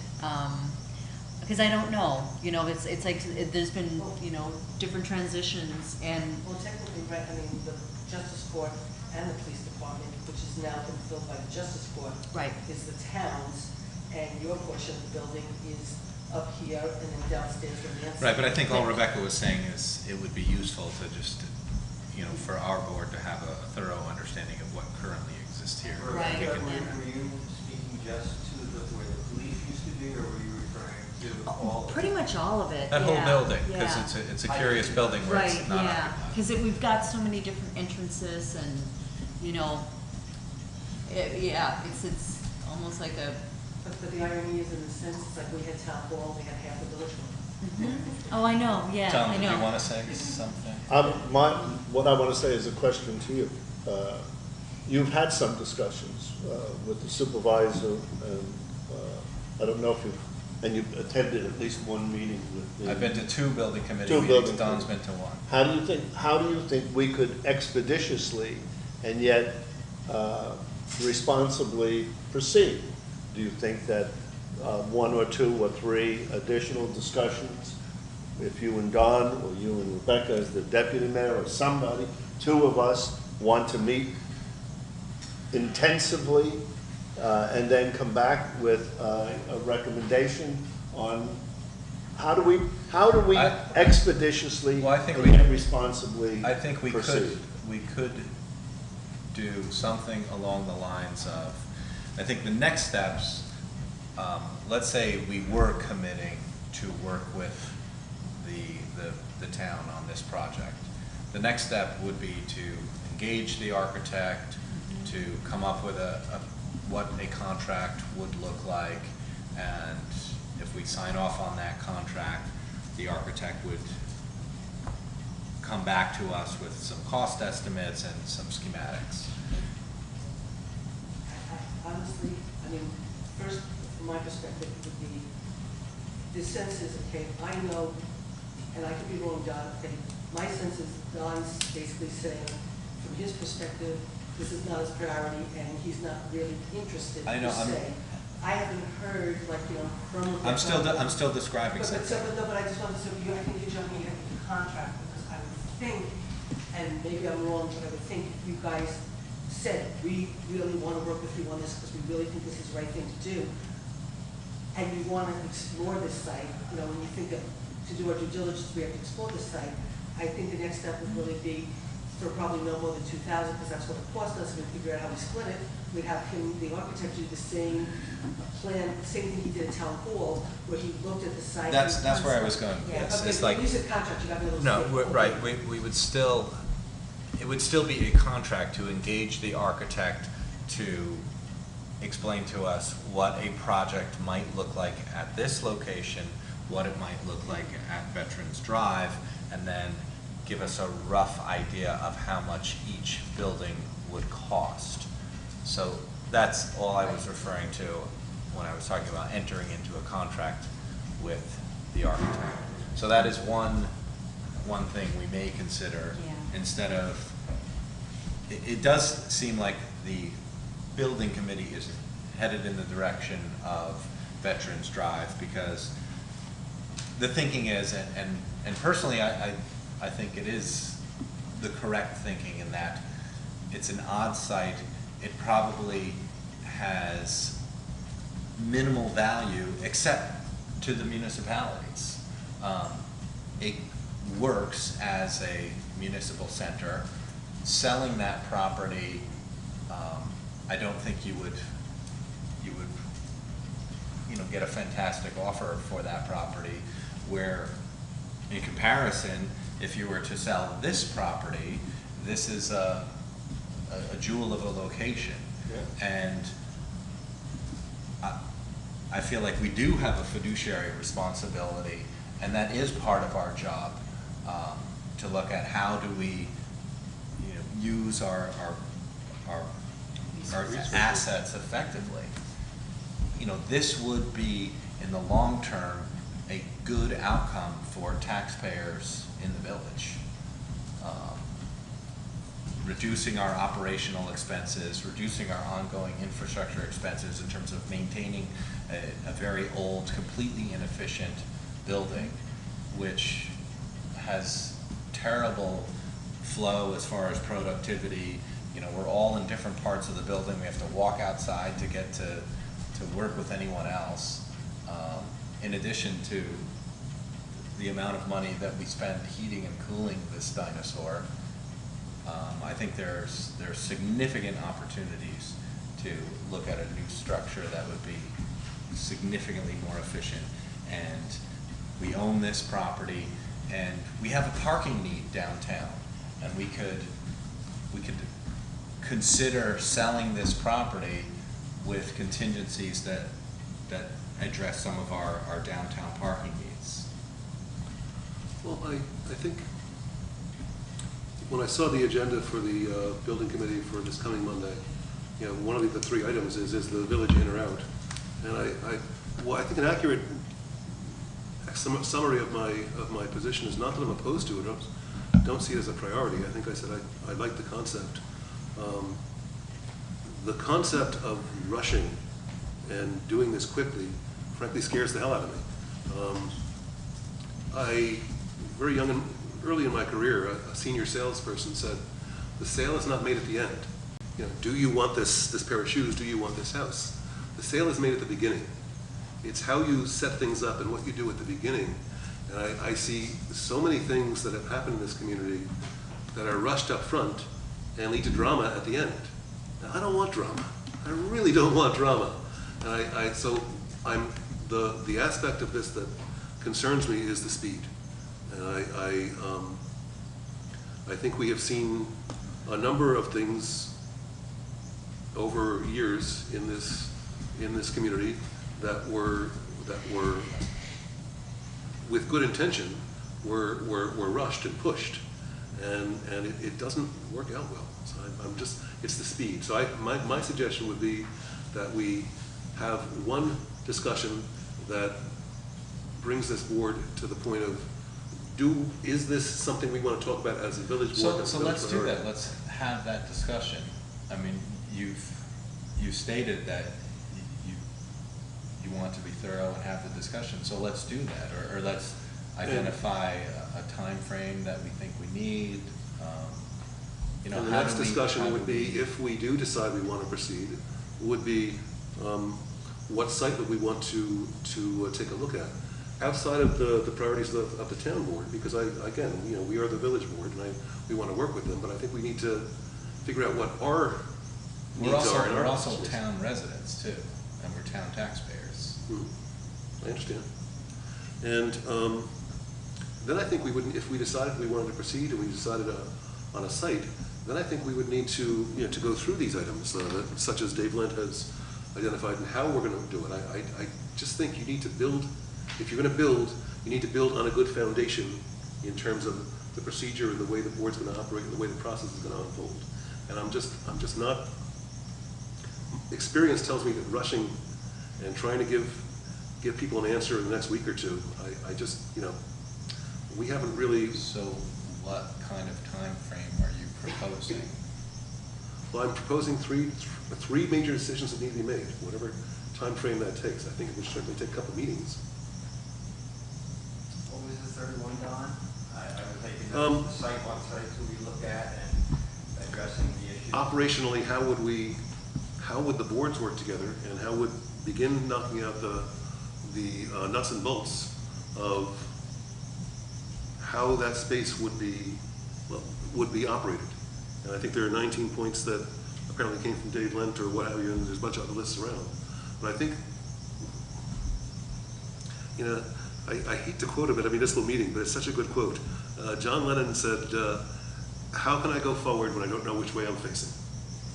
And I think we need to, as a board, know exactly which way we're facing and then move forward with something so important as a capital project. The village board hasn't been talking about this for years. The village board doesn't have the ticking clock. So that's my thinking. I would like to repeat my question to you. How do you think we should proceed that would be both expeditious and yet responsible? Did you try that on this one? I think we could tonight identify a time frame, identify how many meetings we need to talk about this. I don't want perfection to be the enemy of the good, you know, and I feel like there's a really important opportunity here. We had Michael Zeeler articulate reasons to pursue a project like this. Dr. Benjamin talk about reasons to pursue a project like this. It's not that complicated of an idea. I think there's, you know, this idea that we would be pursuing something that would make the community's experience with local government significantly better, that would improve efficiencies for our staff, and it would improve relationships between the town and the village governments to work together, to work collaboratively, to more easily identify things that we, it's just like a buzz phrase at this point, this concept of shared services. When you see each other regularly, I think you're much more likely to identify those opportunities versus being on other sides of town, having this division of created by. I think we're more in agreement than you think. I just want to have those discussions in public with the camera running, and I want to make sure everyone in the community is on board. Everyone can do their own process the way they like. I know the school board, when they did their facilities planning, these were long processes in public.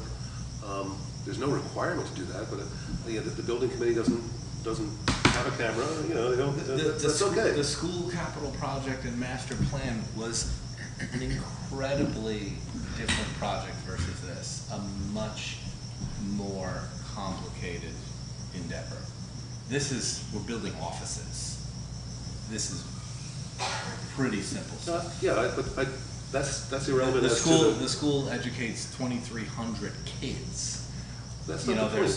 The point is having public meetings and doing it in public. That's what I'm. I'm sorry to really interrupt, but with really all due respect, Don, the building committee did not meet for 8 years talking about a new town hall, okay? 8 years ago, they started talking about moving the police department. The building department had many meetings about moving the police department. That was their conversation, okay? At a certain point, the building committee actually went to the town board at the time and said, we should actually build a whole new town hall with the police. And the town board at that time said, we're not interested. You're only tasked with doing the police. So they've only looked at the police, and that's all they've ever looked at is the police, okay? So there haven't been these long conversations for 8 years where we've been working on this for so long and you're just being bored. No, what happened was we started talking a little while ago at the beginning, in the middle of last year, to say let's start looking about potentially building a new town hall. We retasked the committee to do that, and then we put them on hold because we said, oh my God, we've got to get out of this building, we're all sick as hell, and we've got to get out. And they were put on hold, much to Carol's chagrin, okay, who gave me a lot of grief because I said, Carol, I can't deal with a new building when I'm trying to get us out of this building, and I got to get us into September headquarters. Give me a break. And we've had some really good fights about it, okay, because it was too much for me to take. We got out of the building, Susan, I think they got retasked, and they only met like once or twice to talk about it. It's not like these long meetings. I was just reporting out on what was said to me. I direct quotes at a meeting I was at and you weren't. I don't think any of us are challenging the need or why this is something. I think Don is a very valuable voice in that he is regularly pounding the table, saying, let's just be thorough and let's make sure we're looking at this from a variety of angles. Well, I've lived the life of not having done that and paid the consequences with other issues in the past. So it's just, I'm trying to be the voice of experience. Sure, and just for the sake of brainstorming, what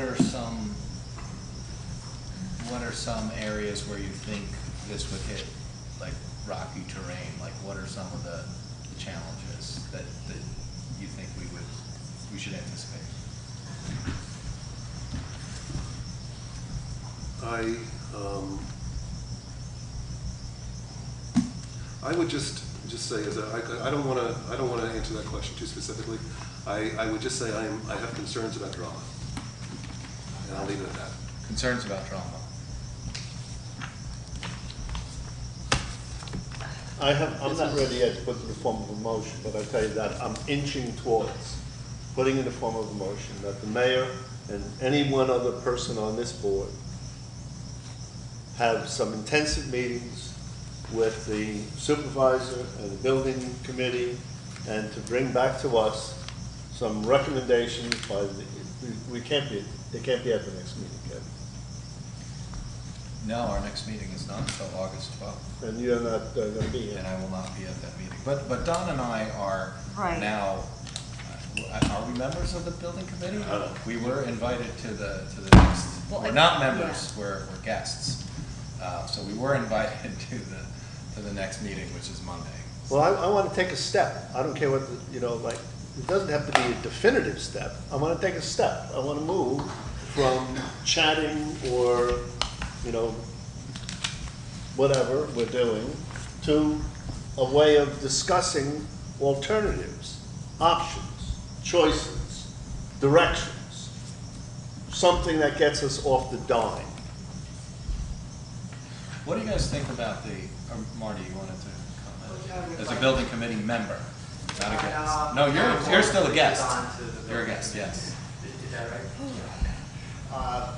When you're thinking about this, there are some financial considerations that I believe, if I were in the village board instead of the town board, I'd be wanting to think about also. Because to go through the site evaluation process, as Susan said, that's pretty inexpensive, and frankly, it's pretty quick. And we pay $2,000 to Joe Hurwitz to do that for the Veterans Drive site. But if you're going to go through the exercise of identifying which site do we want to do it on, it seems to me you're also saying when we identify which site is the right site to do it on, we have to be prepared to go the next step without, again, having to have a hiatus for a lot of other conversations, dialogues, investigations. And that next step becomes a costly step. And the cost of the next step includes engaging an architect to prepare documents called schematic design documents and a preliminary cost estimate. I don't wish to throw out numbers because I can't necessarily defend them sitting here tonight, but that's in the thousands of dollars, the tens of thousands of dollars. And we have to then go through the discussion of, well, who's going to pay for which portions of those costs going forward. So unless you're prepared to have those discussions, recognizing that there's serious dollars involved, then perhaps this one is guided by what you think about that bigger step of going forward with the bigger dollars.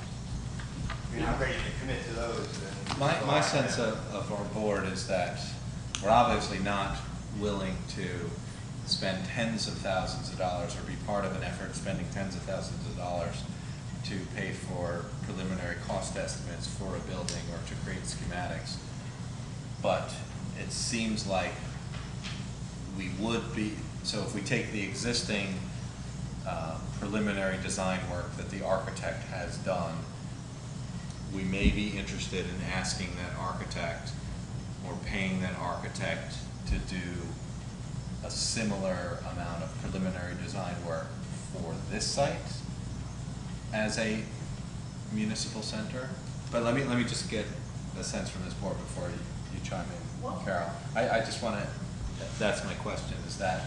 Well, I think I'm in agreement with Marty. I think that's what I said. Let's first have a conversation about, do we want to enter into this process as a village? Second step is, what site do we prefer? And then we're ready to talk to the village. Maybe we prefer the village site and they prefer the town site. Yeah, but I think we need to figure out what our position is. Right, and that's why what I was proposing there is, you know, we have a preliminary design for a municipal center that could work at Veterans Drive. Can we even make a decision about this site unless we have a similar preliminary design for 25 Platte Hill? Like, do we need that to compare the two sites? You really don't. No, I want to ask my board. I don't necessarily feel so, no. I just want to know in what, you know, Susan mentioned before, it's 75-25 cost share, where are we going? Now we're finally getting to the point where we're saying we have a contract we can get into as far as the architect, that's fine. But as far as this grand sense of do we want to do this, there's too many details that are left unsaid to be able to say that. So what are the details that are? That's what the building committee needs to move forwards with. And we, like, you know, you and Don went to this meeting. I didn't go to the meeting. Becca didn't go to the meeting. Tom didn't go to the meeting.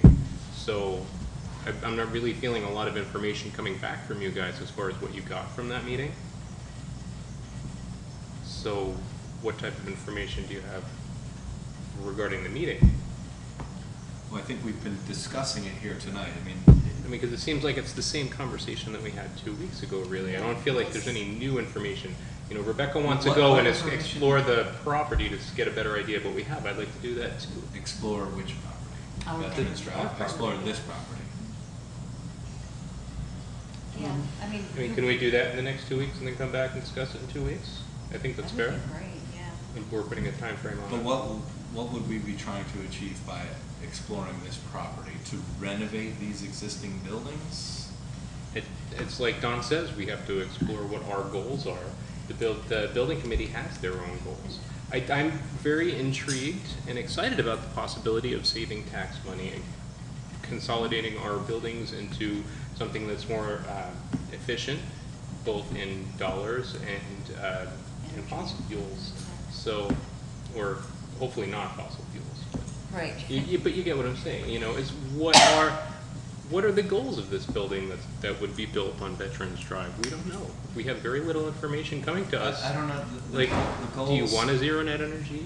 Are you looking for? Well, right. So like, there's a lot of details in the building that we don't know. Okay, so I can share with you that the architect who the town has worked with is a gentleman by the name of Joe Horwitz, who here 2 weeks ago designed the Esopus Town Hall, which is a very energy efficient town hall, and as long as they're not in emergency. And Marty has been trying to organize a visit to that town hall with members of the building committee to see what his work looked like, and to also include town justices to look at it and share with this building committee why you would consider including courts to be part of a municipal center. So that is a next step that the building committee is taking. But, you know, the goals are what would be built if a project were to be built at Veterans Drive. You know, these are offices that would house police, courts, town, village, and a parking lot. That's what we're talking about here. And it would be built to, you know, very energy efficient standards. You know, be a balance between pursuing something that's very energy efficient and very cost effective. I believe Joe has estimated that it would cost in the high 200s per square foot to construct this type of building. And I know that, I know there was discussion, I saw something in writing in terms of what, we each have our separate conference rooms and separate facilities along those lines. I don't remember where I saw that, but there is some documentation of what the building would contain. The statement was made to me, yeah, I think it was by Josh Honig of the building committee, that if the village were to join the project, they would need to only expand the exterior footprint by 20 feet in a couple of directions to accommodate the village. So there's been some real mature visions of from the architect about what this building would be. I think our board should have that as a board and have that be part of the discussion too. And I think those are the kinds of things that I want our board to be in on the ground floor. I think it's, yeah, each having our own conference room sounds great, but I would have liked to have been part of that, part of that discussion. And if those discussions were preliminary, then that's a discussion I would like this board to be a part of. If I can just say that they're very preliminary, because at the end of the day, again, the architect did one go around just really quickly to see what could fit there, and then I said that police have to be a part of it, because I believe the police and justice court have to be a part of it, and we can't just say, well, they have a contract, and a lease, and so we're not going to worry about them, because then they're going to be worrying about the police in 5 years, and it's going to be after the fact. I said, police can fit in. So he went back and he just sort of looked to see if he could fit the police in. When Tim started talking to us about the village, all he did was say, well, you probably need 6,000 square feet, and that's great, we could add, we could do this, this, and this. And he just did some very just preliminary, rough things that we've barely gone through, okay, just rough preliminary things to say, can it work on the site? Nothing's been done. In his mind, he's talked about how it would work for us in terms of, you know, if we were joined, you know, like, you know, how we could make the village and the town work together to build it. But it's so preliminary, there's nothing that's been done, nobody's been left out. We haven't even had like a real meeting on this project yet. We're trying to move forward to have a real meeting, and we're just slowing down to see if we're gonna have the meetings with you or without you.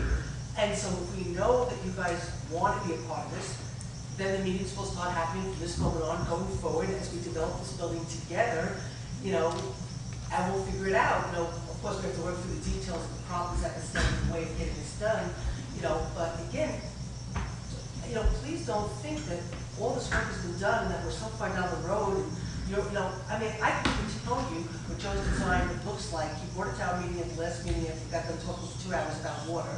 He brought the thing, he put it up, and just said very quickly, yes, the village can fit in, yes, the police can fit in, yes, the justice can fit in, this is the kind of parking we would need, this is how we would have to deal with Memorial Park. And that was the extent of the conversation. You know, because we were, again, waiting to see what you guys had to say, because if you guys are saying, yes, we would like to explore this with you, then we'll sit down together with the architect and say, okay, how do we make this work together? And we're all in it together. There is really, Don, nothing that's been done, you know. I appreciate that.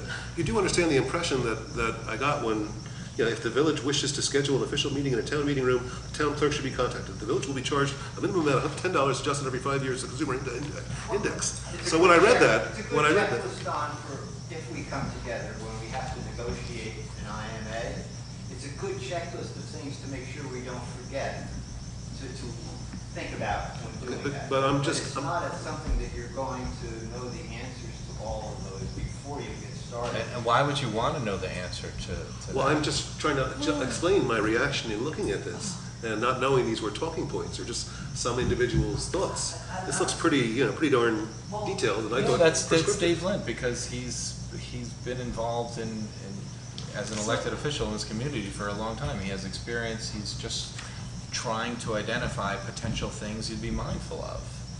I don't think that has anything. That was not my reading of this, obviously. Okay, so if we are going to continue the discussion to our next meeting, why don't we have all of that in our meeting packet so that we all have read it beforehand and use that as a discussion?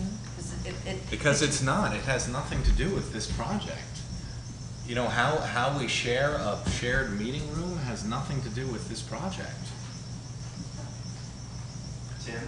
I haven't read the list, so I have no idea what it has to do with this project. Sure. If you're comfortable with it. Yes. Go ahead, Marty.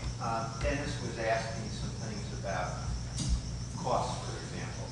And there might be and Susan mentioned about, or Don, I'm not sure which, $200 some odd dollars a square foot. There are a couple of things that we can anticipate reasonably with respect to costs. We can anticipate that in a combined building, it would be about 25,000 square feet. This is all for Joe Hurwitz. We can anticipate that if it was the same building that was built for a Sopus, about $300 per square foot. It was built at the same time, certainly things change that. That's assuming it's above the ground, because you don't know what's below the ground. So that's above ground. Excludes demolition, excludes any utilities and those kinds of things. So if you multiply those together, you come up with $7.5 million. That's a starting number, not a finished number. Architectural services, they run anywhere historically from 5% to 10% of the cost of construction, depending on what kind of a contract you've chosen to enter into with the architect. Is it just to do performance specs because I'm going to get a lot of bids, or is it I want everything done on paper so I know everything I need to know? And you can anticipate that as you go through those stages of the design, we've done concept studies, the next step, that's going to be maybe 10% of that total architectural fee for the schematic design phase. And I focus on that because as a legislator having to make a judgment to proceed or not to proceed at some point, I believe that I would have sufficient information from the architect's perspective as to what it would look like to be okay or not okay, and what a preliminary estimate would say it's likely to cost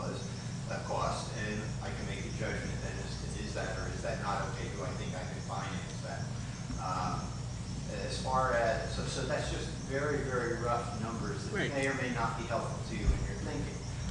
As far as the site, evaluating one site, comparing it to the evaluation of the other site, it's reasonable to think that you could fit the parking and the building on this site, as we have figured out ways to do it on the Veterans Drive site.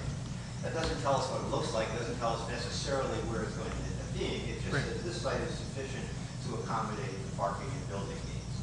I think if you're going to do an evaluation of the sites, excuse me, the kinds of things you might want to be considering would include, as Tim was saying, well, what's the residual value of each of the two sites, so that helps us make a judgment. Absolutely, and Marty, not to interrupt you, but this information as far as how much it's going to cost per square foot and all these other numbers that you have, we don't have any of this information other than hearing it from you right now. So that's why I say what I'd like to have more information to make an educated decision. That's all I'm saying. Okay, no, but that's fine, but you're the first person to even say that at all in the second time that we're talking about this. Well, thank Tim for So thank you, Marty, for... Are you talking about just this, or are you talking about the pit besides? We're not talking about the pit at all. Pit has nothing, no. That was our first choice. The building With that, how they always- we went through this with the police, that was our first choice. There's a developer who has site control. Available. There's a developer who has site So we're control. talking just about this building right here and buildings and grounds. Yes. So if that stuff you have, Marty, is written down somewhere, I don't process things verbally real well. Some of it in my notes. Okay, well, that's just the kind of thing that we're hungry for. Well, I've shared with you what I know. If you had other questions and I knew the answer, I'd be happy to share that with you too. Thanks. Well, then one thing you left out though is, right now, the preliminary numbers are based on a totally energy efficient geothermal solar building. It's net zero to the best of its ability, you know, I mean. Not necessarily net But zero. to the best of its ability, I said, you know, it's sort of like trying to, that's why Tim is anxious to get everybody to go look at this office building.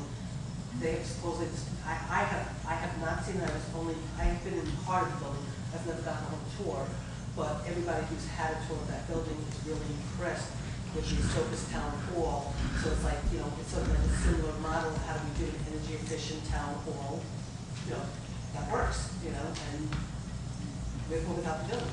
It's also paid for by the state. What? It's also paid for by the state. Oh, well, that was paid for by the So state. that makes a big difference Well, too. I mean, obviously, there's another thing too, is the fact that if the town and village should go in together, there is probably money together from, through the state, you know, versus if the town does it alone, there won't be money through the state, because we're not doing it as a shared service.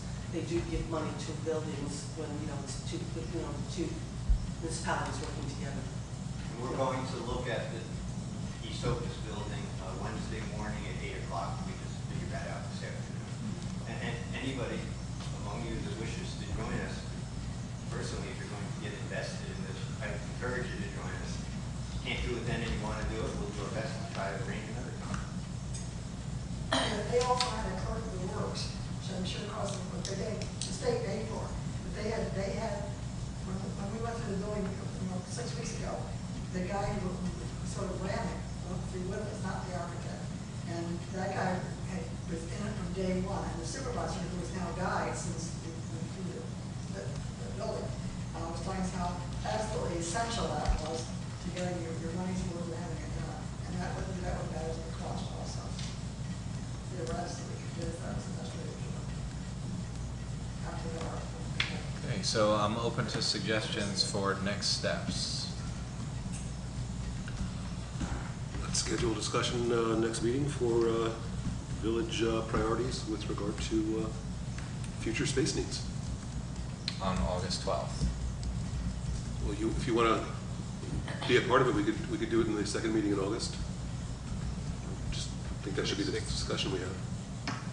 I'm going to make if I might, I would like before that meeting, if it is the first meeting or the second meeting, I would like a smaller subcommittee to have some opportunities for intense discussions with the town personnel to bring back as many data points as we need so that we're not starting from where we are now. I want to be starting from a better place than we are now, and I want to have that place have the substance that I believe the mayor and any other one board member from here would bring to me. I'd also, we're saying how we want to see more data points or detail. Could we list what types of data points or detail we would like to see? Well, that's very difficult. I think that the sense is that I don't know what I don't know, and it seems that there's a lot, there's a lot of information that people have, and because they've been working, I don't know why, that I don't have. When I was in that building meeting, it was apparently the second meeting, but people knew a whole lot more than I did, and so I don't know what I don't know, and that's what makes me uncomfortable. So you asked me for a list of what I want. I want whatever is there, whatever other people have. And if not, I want to create it.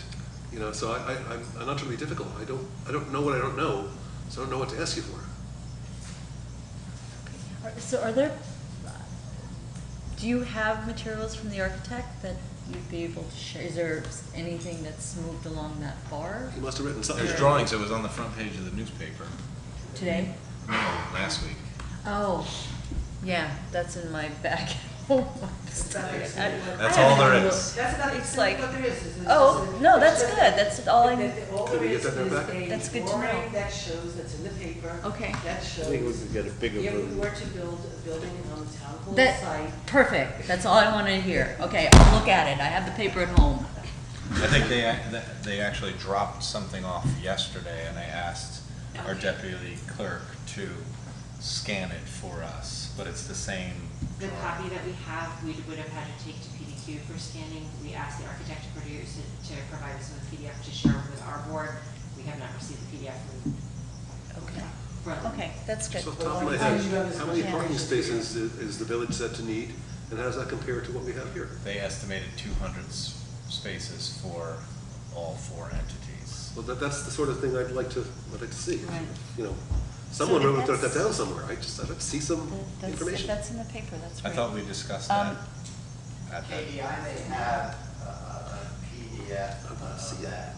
verbal stuff. Would you mind sending me an email to remind me to look at answers, whether I have it or Yeah. not, before you spend money having it scanned again? I guess when people say things and mention numbers and figures at meetings, I haven't been taking notes because I figure there are documents they're referring to or data they're referring to. So if I should be writing down everything people say verbatim and that's my record upon which to make decisions, I haven't been doing that because I figured at some point I'd get the paperwork that stuff was based on. And I The don't other think I'm being document unreasonable. we have done is the needs analysis that had been done, and I don't want to say what year, 2010, I think. And I thought I had shared that among our building committee and you and Tim and myself. Maybe I didn't. If I didn't, I'm sorry. Let me know and I'll get it to you. I think that's the only other kind of quantitative information that's been available. Carol, do you know of anything else? I thought you did send that to Don. You did send it to us.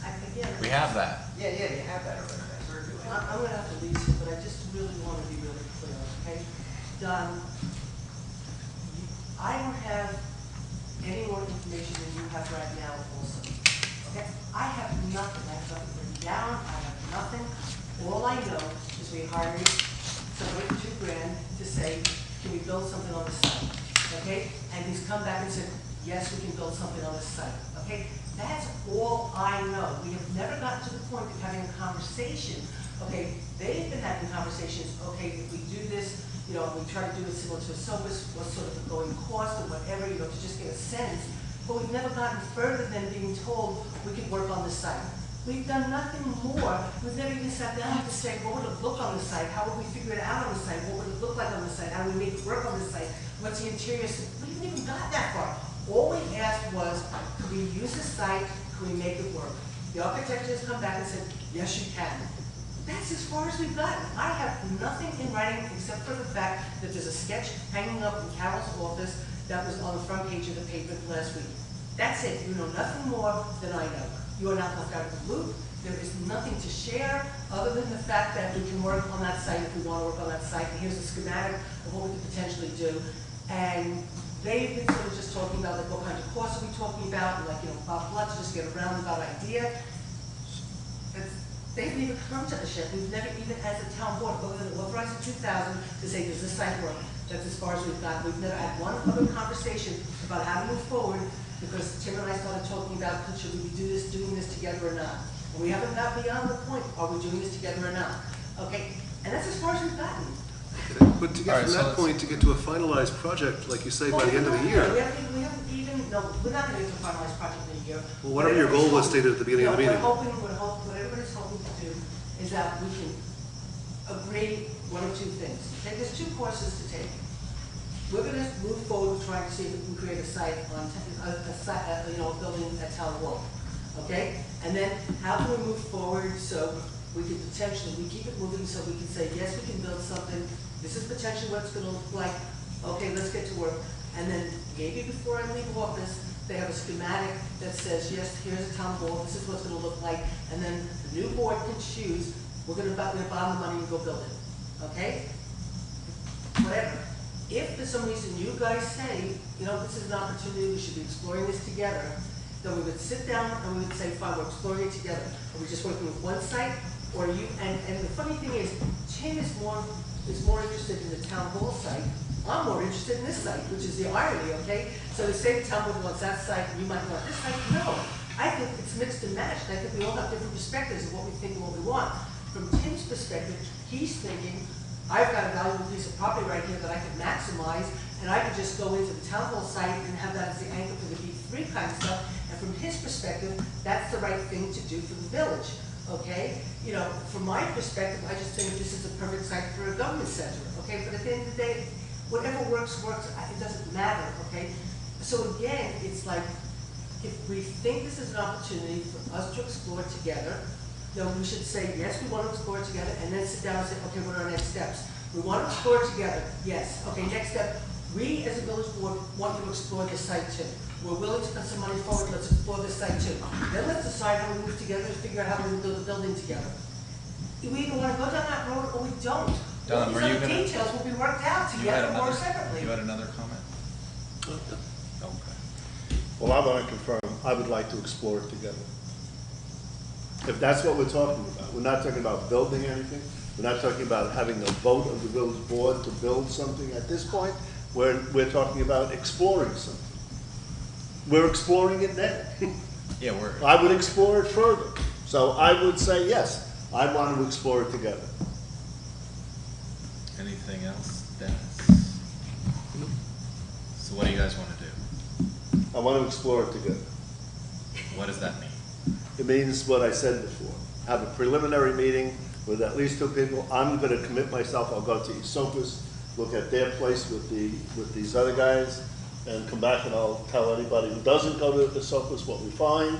If you have a couple of meetings, or you and whoever else wants to has a couple of other meetings, and So you the find any two other things that are currently details. set is Don and I are going to the building committee meeting on Monday morning, and then on Wednesday, right? So a week from today at 8 a.m., there's a field trip to Esopus that anyone's invited to.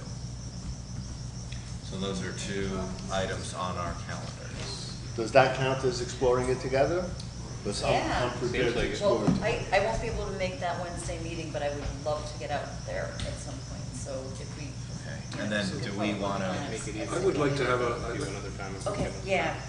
That would be I would like to great. have this conversation as a village board, and I'd like to, politely have it as a village board without the town joining the conversation. I'd like to have this conversation as a board and begin the process. What I'd like to do is. Well, we've already begun the process, though, right?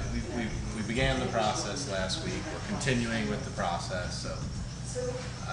Asking the question of whether we as a village board want to prioritize a capital project in the short term. I think that's a separate question, but then we say, all right, well, if that's something we're interested in, and that's something we want to do over the course of the next year, okay, the next step is, which site do we want to look at? And then once we're at that point, yes, we would want to do it, no, we don't want to do it. If we do want to do it, we want to look at this site, then I think we rejoin with the town board and have that conversation. But I really appreciate the opportunity, and I don't want to lose the opportunity. At the same time, I'm feeling very rushed by the town's need to move quickly, and I respect their need to move quickly, and I'm not saying that's bad, but it's not our need. It's not our need, and I don't want to move as quickly or more quickly than I think we should in such an important thing. So I'd like to have a conversation as a village board. Well, we're not pushing you. This was your idea, out of the board. We never went to you guys and said, do you want to be with us? And then it was the proposal came from you, from this group. We were already selling the way we were. We didn't come to you and ask you. I think that's a true statement. I So agree. Dave Lent reached out to me to let me know that the town board building committee was pursuing a project, and I as a town resident and a town taxpayer, I don't understand why you would not only pursue a project if the village was included, if the village offices were included. I think that is the most prudent path to take. I feel like we have a fiduciary responsibility first and foremost to our taxpayers, and that's why this is a very important project to consider. Comment? Yeah. I don't see what we're being rushed into. I think we're being asked, do we want to explore something? I have explored hundreds of things that I haven't effected. I haven't spent any money on except what I spent exploring. If the question is, do you want to explore this with us? My answer is yes. I want to explore that, which is not to say that I'm committing to building something with you yet. I want to explore it. But that's your language, Tom. The language we're getting is, are you in or out? That's repeatedly the language we're getting. So those are different things. Right, so we're not accepting that in or out language. What we're trying to do as a village board is, it seems like we're all interested in looking at this idea, right? I am. So what I feel like I keep asking the same question, so what do we want to do next? And if the only thing that we're willing to do next is for a few of us to attend a meeting and visit Esopus and then talk about it again in August, is that all we're willing to do right now? Is that our game plan? Well, What were you gonna say, Rick? Dennis and I both agreed that we do want to do a tour of the facilities here. We want to get an idea of how much square footage we're currently using, how much square footage would we have? How much square footage does the town need? What does the police department need? What does the justice court need? I'm sure this is all information that you've already worked out previously. You haven't even, so how can you accurately say that all this would fit into one building if we don't even have an idea of how much square footage For we're going to need? example, with the police, I'm a little more comfortable addressing that than others because I've heard some numbers given to me.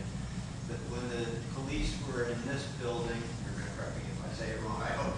When the police were in this building, they had 1,500 square feet of space. Where they are now at C2G, they have 7,000 square foot of space. What I can't tell you is, I can tell you this was too small when they were here. I can't tell you whether that 7,000 square foot is exactly the right size or not. But that will tell you it's too big. They will tell you it's too big. Yeah, yes, no, I understand that. We have- Joe Snyder, Chief Snyder hasn't said that. He may or may not say it, so I don't want to. We have the figures from when the analysis was done, when they moved out there. That's what I've circulated to the two of you at least. So that was done in 2010, 5 years ago. It was projections out to 2017, I think. I'm not sure remembering how far out they had projected the space requirements. That will be redone as a part of the design process during that schematic design phase that I described previously. And coming to all the departments of both the village and the town, and both the village and the town are doing it. What space do you have now? What works and what doesn't work? And what do you project for the future? Part of the analysis. Yet to be done. So we should hear from Dennis and Rebecca on the assessment of our site.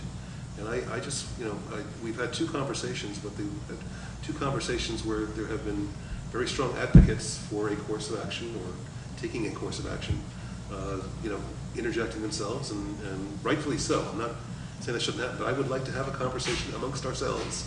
And if we can do so with whatever data is available at the meeting we talk about it, and if we can do that armed with the information that Rebecca and Dennis come up with, I think, we'll be able to have a more meaningful conversation.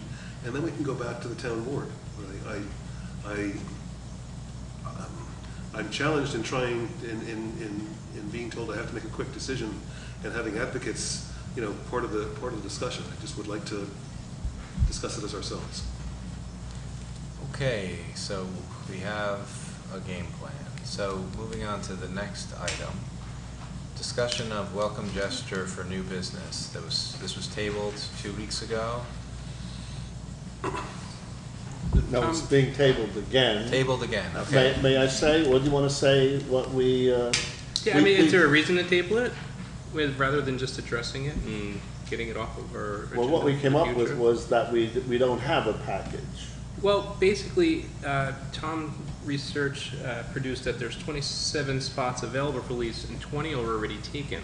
So with only 7 spots left, if we make a policy to start giving out parking spaces, we're not going to have too many people that we can give them out to before we run out of anyway. But that's not where the original idea came from. But the original idea led to the concept of creating a policy that said we would be giving discounts to parking spaces. But you're only looking at the spaces that we have for lease on this Village Hall property. Okay. You're not taking into account the spaces in the parking lot behind 15 Plattekill. Well, we did that was the suggest that we original. would have to take that into account if we were going to move any further. You're right, we only focused on the parking spaces currently available here for lease, but we didn't not think of the big parking lot. But Because that's really where the opportunity is, because the parking lot there, Monday through Friday, during business hours is underutilized. So there's an opportunity to provide that to local businesses. I would be in support of that.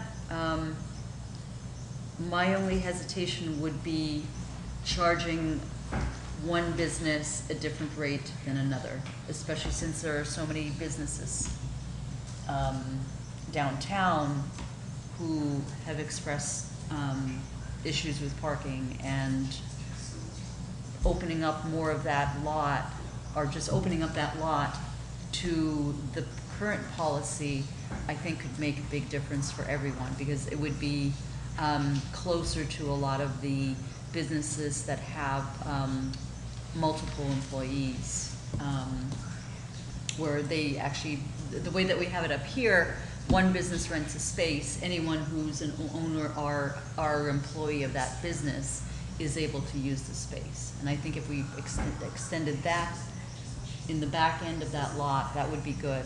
I'm just not comfortable with the lowering the rate unless we lower it for everyone.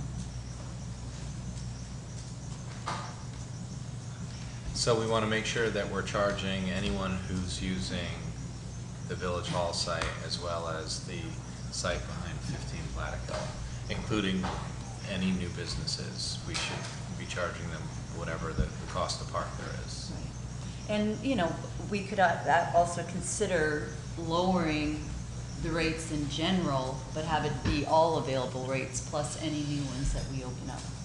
Well, I don't think,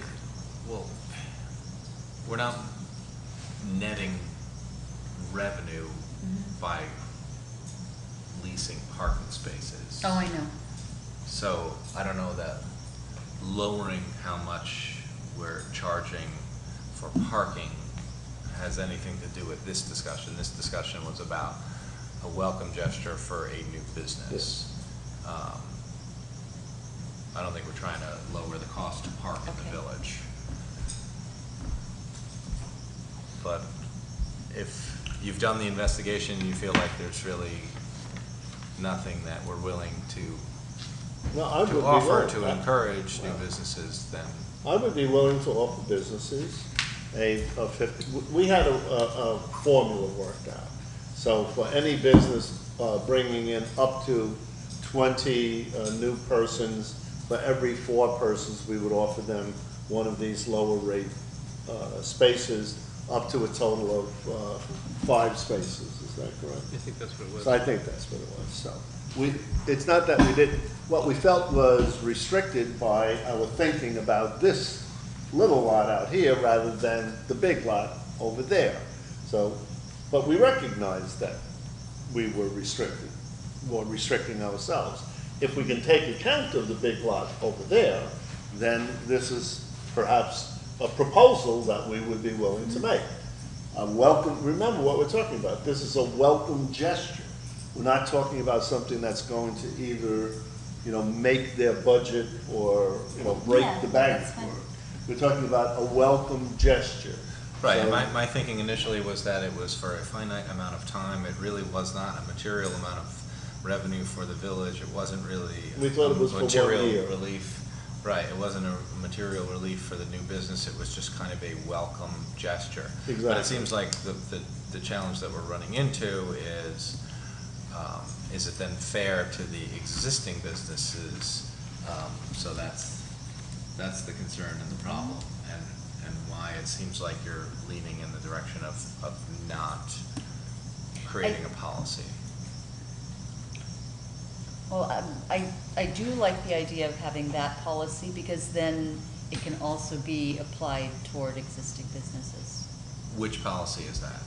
The 5 or more, what the formula is. From, well, up to 20 new persons brought into the village. For every 4 of them, 1 space at half price. So that seems for a weird. total of Is 5. that- So then we're providing some sort of, advantage for larger businesses. Like why are larger businesses? Because they're bringing in more taxpayers into the village, more workers into the village, more people eating at our restaurants, more people doing, and it's for 1 year for a new business. Otherwise, why are we talking about this? We're talking about a welcoming gesture. Okay. So would this also apply to, I'm not against it, we've applied, or considered 3 liquor licenses, or are considering, would it also apply to those sorts of businesses? That's a good question. We haven't considered, we did not consider what kind of businesses.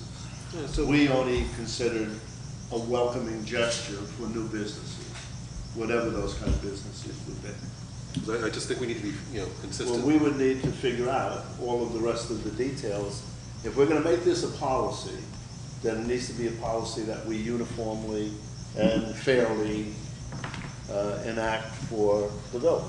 But it can't be the same for everybody, or it won't be a welcoming gesture for new businesses. If we're gonna have a welcoming gesture for new business, we're gonna have to treat them differentially from the other businesses. There's no other way to do that. So do you all have the time and energy to devote to another whack at this?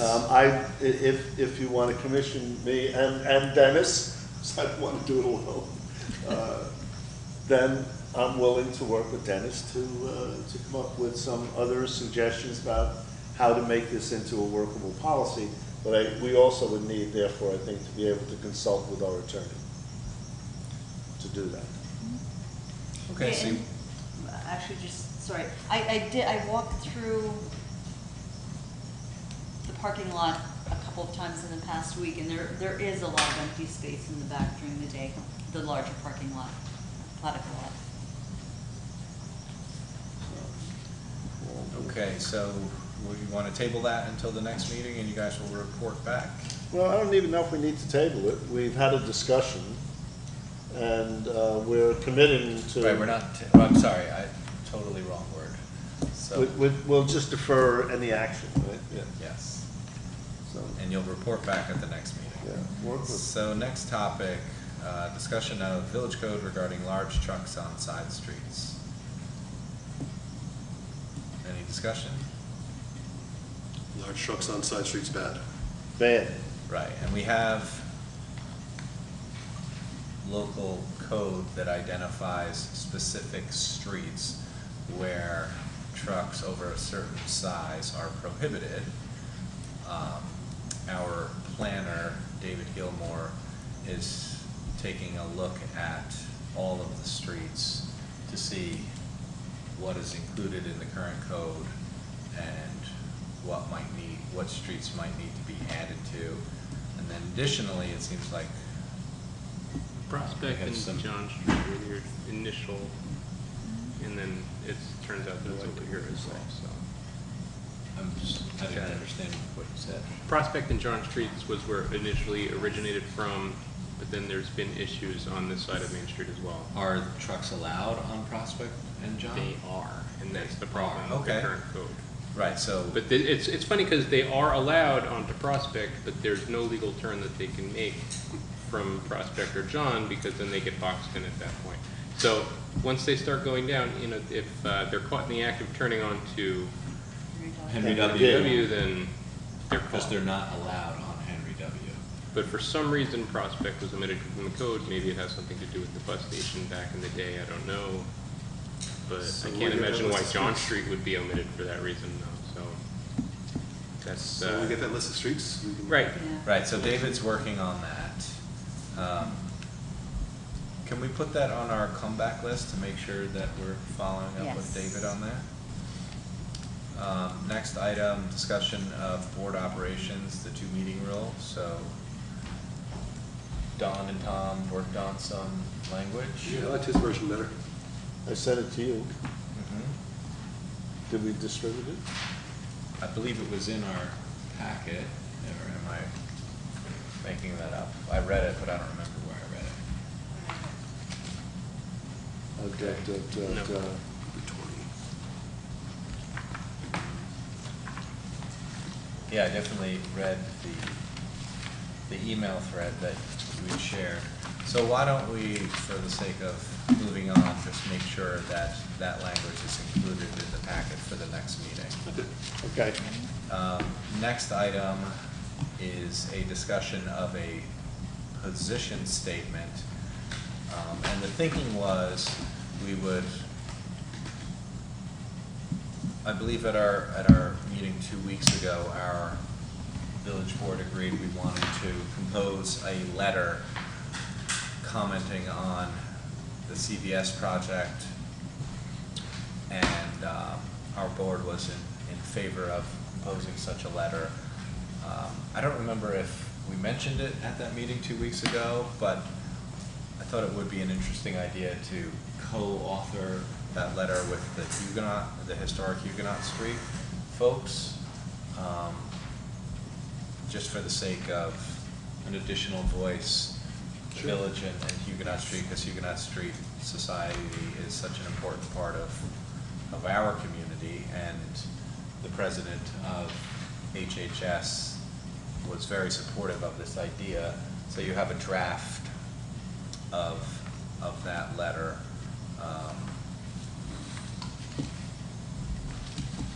I don't remember whether you received an earlier version or only this version, but it's kind of a detailed letter.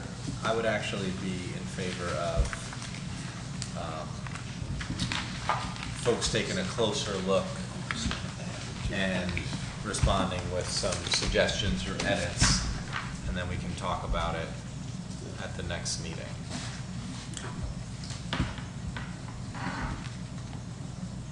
Do you have that, Katie? I do. Okay. Next item, the EPC, we mentioned this, and it seemed like we were, as a board, in favor of this idea of supporting the EPC in their effort to foster education of the ban on plastic bags. It seemed like there was a request from the EPC for $200 bucks. for $200 to help with flyering and getting the word out. The most recent discussion by the EPC was to put signs in some of the parking lots. this is our law, this is our policy, remember to bring your bag in the store. Wherever was committed, or we get approval from the landowner. That's what the commission had spoken about. They'd like a small budget to do something. Or didn't you just say signs in our parking lot, so we don't need permission, right? Well, I no, think the sign idea is an interesting one. The discussion was to find out if there are commercial lots, Okay. such as Convenience Deli or wherever it might be, the post office, where we might put signs. Remember your bags, or our local law prohibits whatever it might be. So is the EPC investigating how much those signs might cost? I think the request was with $200, they could pretty much do whatever they would need to do. Really? Because I would think that a permanent all-weather sign would actually be fairly expensive. Well, I was surprised. I picked up, on behalf of the village, the signs at the boat launch about the Wallkill, and they're worth like $35 a piece. Including the hardware to put them in the ground, or which we might actually already have. Some Yeah, of that. DPW provided that, but the actual signs themselves, metal signs, reflective and stuff, Right. were actually fairly inexpensive. So the thinking is to buy a handful of signs, about $200 worth of outdoor signs. We paid for 3 12x18 official village business parking only signs.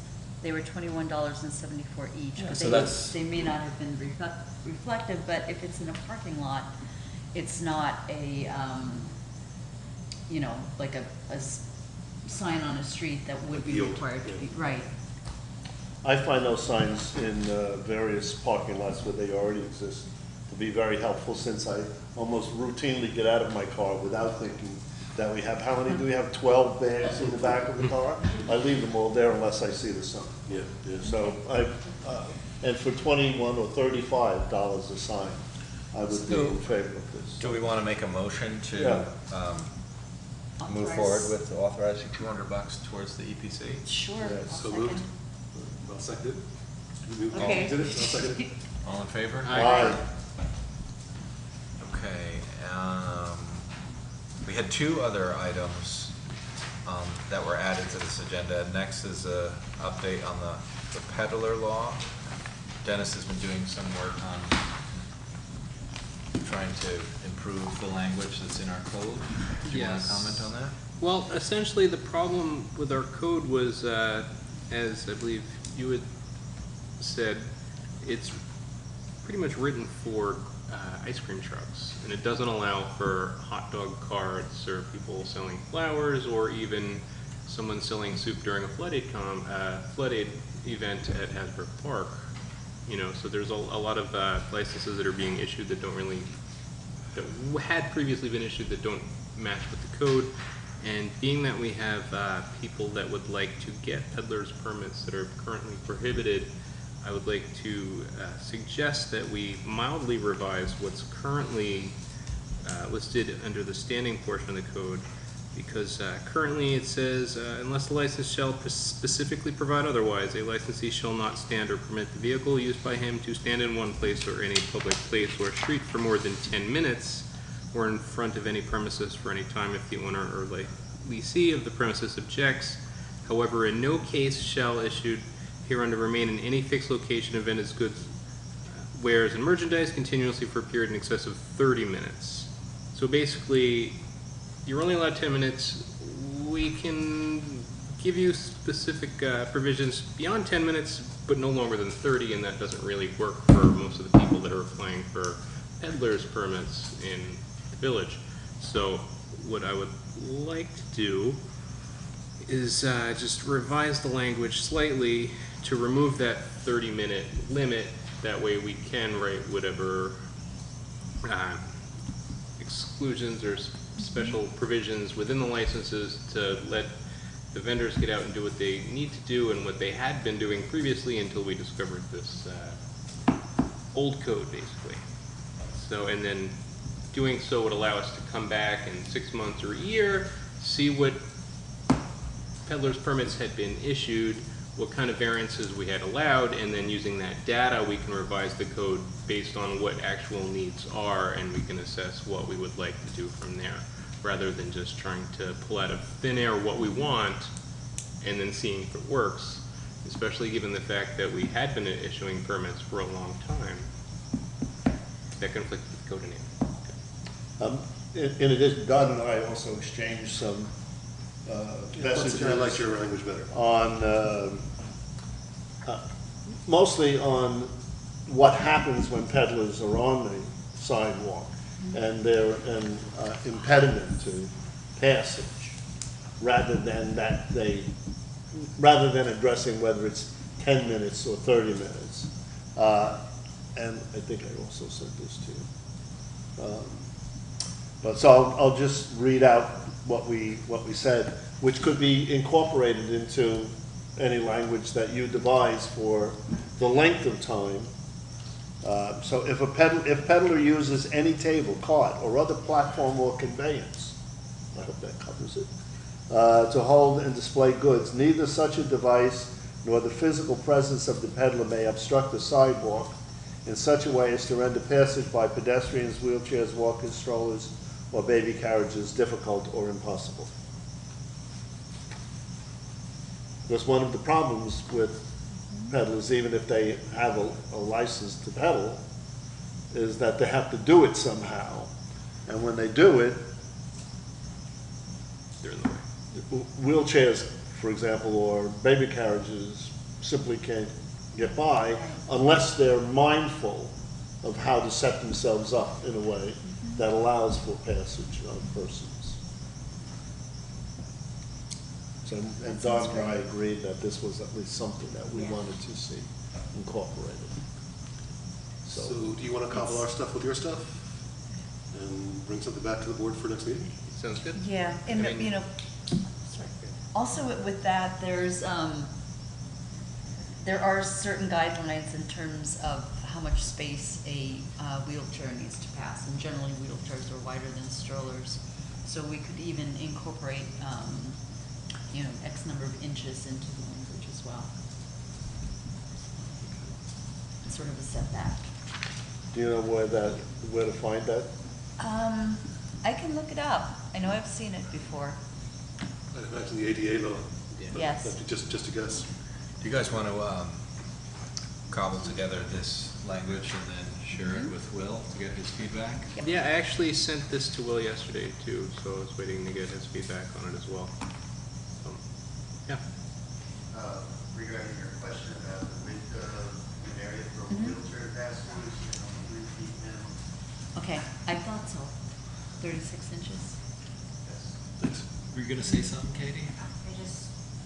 Again, it's your law, however, but what would stop somebody from parking a car in front of Liquid and selling t-shirts out of the back of Liquid if they have their permit? It's just a thought. And what other restrictions do you want to put on them besides, but you can only be here for X amount of time? I mean, if they're in a legitimate parking space, what stops them from being in front of a brick and mortar business, competing with the brick and mortar business that doesn't have that they don't have the overhead? Well, It's just that, yeah, well, we have to approve the permit, so, you know, we certainly would be mindful of it. And at one point, we had discussed the idea of motorized versus non-motorized. Yeah, we did. Right, well, because then food trucks come into Yeah, play. we discussed food trucks as an example. But Would it be I don't know possible that to we get all decided. the permits that were issued in the past year? That way we can kind of look and get an idea of what we need to account for when we're going through this. all of them have their permits for the last 3 years or additional records. You could get a thumb drive with all of them if you wanted. That would be super.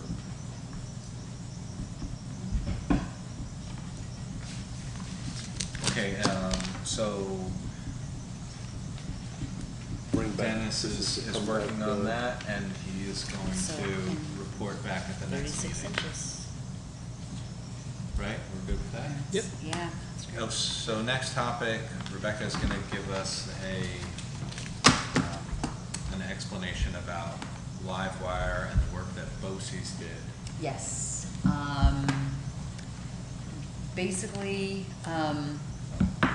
we have a system that's very similar to one that is out at the BOCES Conference Center. And everything's in the closet. If you look up in the corner, that's the camera. It is able to move into 5 different zones across the room, but for now, until we are accustomed to working with it, we're pretty much have a view of the table here that's a little far back enough to where if someone were to come up and do a presentation, they could, you know, be on the end here and be on camera as well. And there's a little bit of a delay on the feed. It's like a 1.5-second delay on the feed. We will be able to, and Katie, fill me in with anything that you think of. We will be able to get it both on the public access channel as well as on YouTube very easily. Basically, it's a USB storage in terms of the content. There's a sound system associated with it. These are our new mics. Plug in back there. There's extra jacks to where we can also have a stand-up mic if we wanted to add that. The speakers here, another set of speakers on the other side of the beam. Pretty simple to use. A number of us trained on it today. Mainly it's going to be Katie and Ryan and Alberta when she covers meetings. And they can also, from a laptop, they will have access to the system so that they can see when it's actually running. The lighting system is very simple in terms of being able to see if there's a problem. And essentially you can also just follow it on a laptop.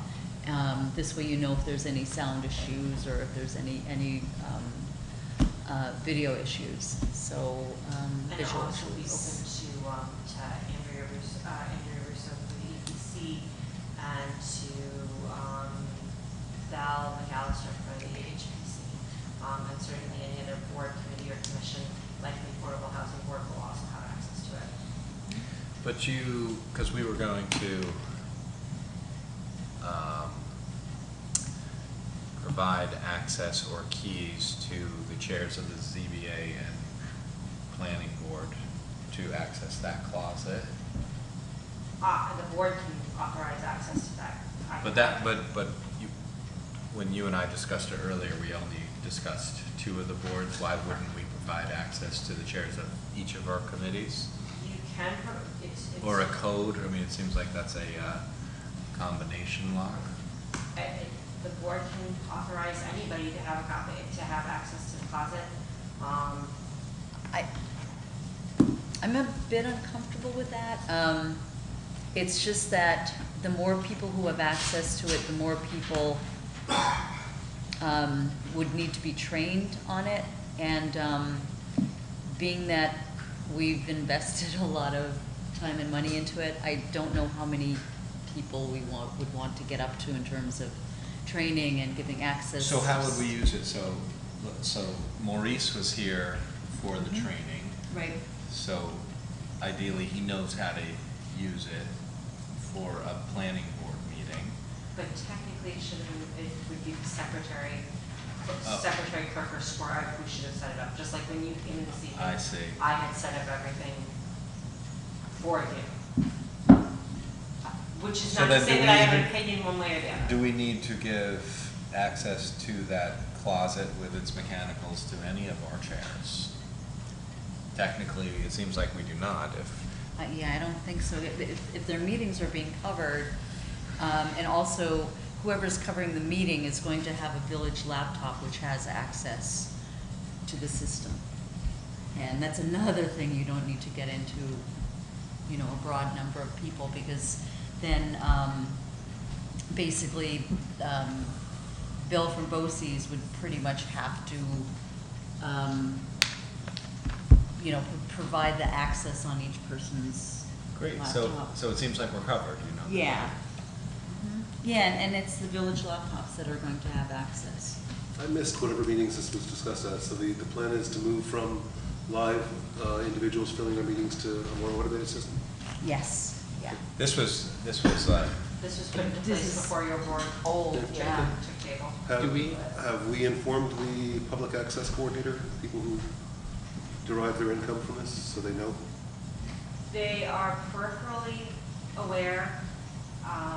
They have not received formal correspondence from us yet, because today was the first day we even were able to take it for a test run. I just think we should, let them know as soon Well, as. I have been communicating with Katie and encouraging that we keep Bob Fagan up to date Good. every step of the way Good. for exactly that reason, because he's an important 'Cause you- community member who's done great work Bob for has us. been emailed about what the equipment, why the equipment is here.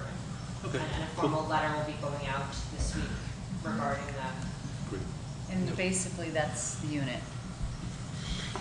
When we lose a live cameraman, will we retain the ability to pan to the audience through the laptops, or do we then lose that? Do we need to set up a separate podium for speakers? It's actually remote control, but like I said earlier, until we get accustomed to the system, because we don't want to pan to something and forget to come back. Right. So it's just kind of like a. Maybe we should set up a podium towards the front of the room, something that's in the shot, that way when we have public comment, people can come up Yeah. and comment. Question before we adjourn.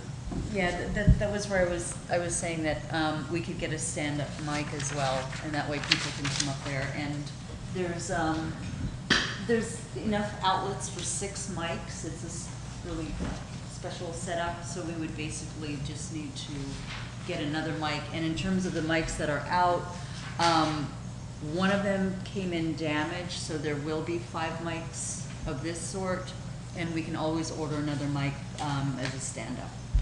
Or podium. I don't know if we have any podiums around, I don't think so. We don't, but we could ask the DPW to create one for us.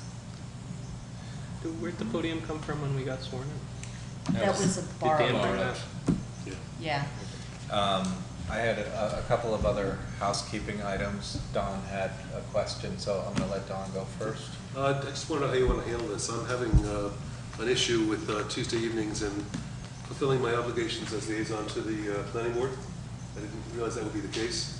And I'm wondering if I want to dump that in your lap, Mayor, and have you maybe do some reassigning, or whether it's just trade, see if I can do work at a trade with another trustee. Okay, maybe anybody wanna be the? I thought I was the liaison to the planning. I think you had been in the past, but. Don, don't you have the ZBA? I am ZBA. He's ZBA. So, That's what I thought. I thought he was ZBA and I'm the planning. Oh. Wow, I didn't miss 2 meetings? I feel so much better. I All would right, have cool. to consult the reorg Let's in double minutes check and send you I a- somehow set alarms I was supposed to be at that meetings, and okay, that's great. Never mind. have you been to the ZBA meetings? Coming up. So that was your, That was it? Yeah. your question. Okay, 2 other housekeeping items. Our attorney wanted us, related to Millbrook Preserve stuff, to, It's right here, yeah. I have the minutes in front of us for the appointments, so. so Don is ZBA Yes, Tom is. and Feels so much Tom is better. PB. Do you have the language from Will Yes. regarding this negative declaration regarding seeker for Millbrook Preserve and the short environmental assessment form? Because he said we just needed to approve those as a Oh. board. I believe that this is the language that, as it's part of Is the it that one? resolution. Is it? I'm not 100% certain. I thought that was I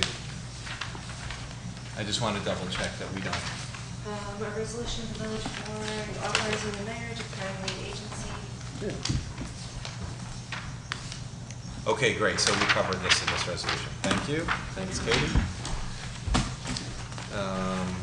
I also was gonna ask, just for, because we've now discussed this twice, this position statement regarding CVS and community character.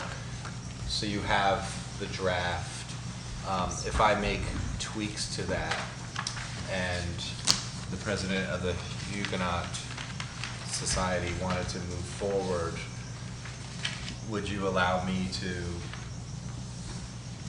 approve the final version? Editorial changes with whatever final. And then, same thing, like if we wanted to,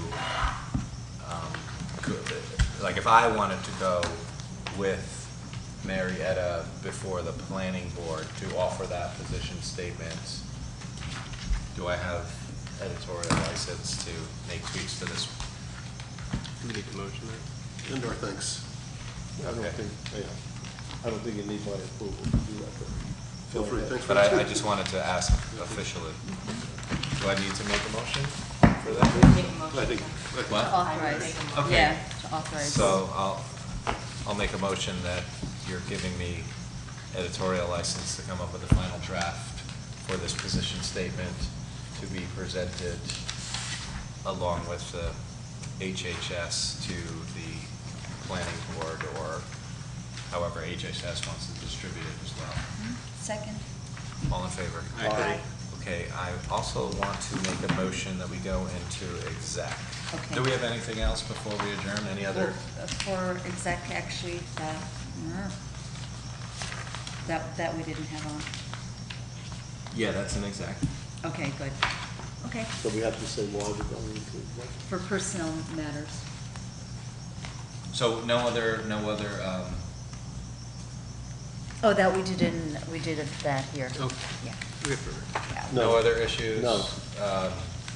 So we're gonna go into exec and then, Do you intend to make a motion to come out? Yes. Yeah, right? We're gonna take action. yeah, we'll. Yeah, Katie, yes. we need Katie. Okay. Do you want? Unless, No, I don't think we need, do we need the I have video? 2 issues to discuss, one personnel and one litigation related. But we don't need the video. Okay. Yeah, I think we're fine. There'll be anything to report on. No. You can call, actually, just call Katie tomorrow. Yeah. Okay. Going inside? Yes. All righty. Get me a drink. Yeah, you're good. Thank you.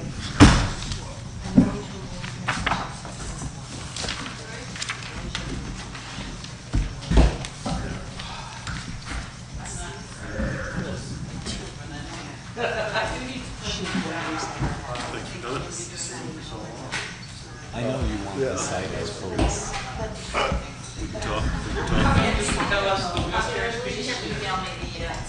I know, yeah, we should chat about it. Ultimately, what's gonna happen is gonna happen. But I would like to know that I gave it my best shot. Yeah. Is there recycling? Yeah, here.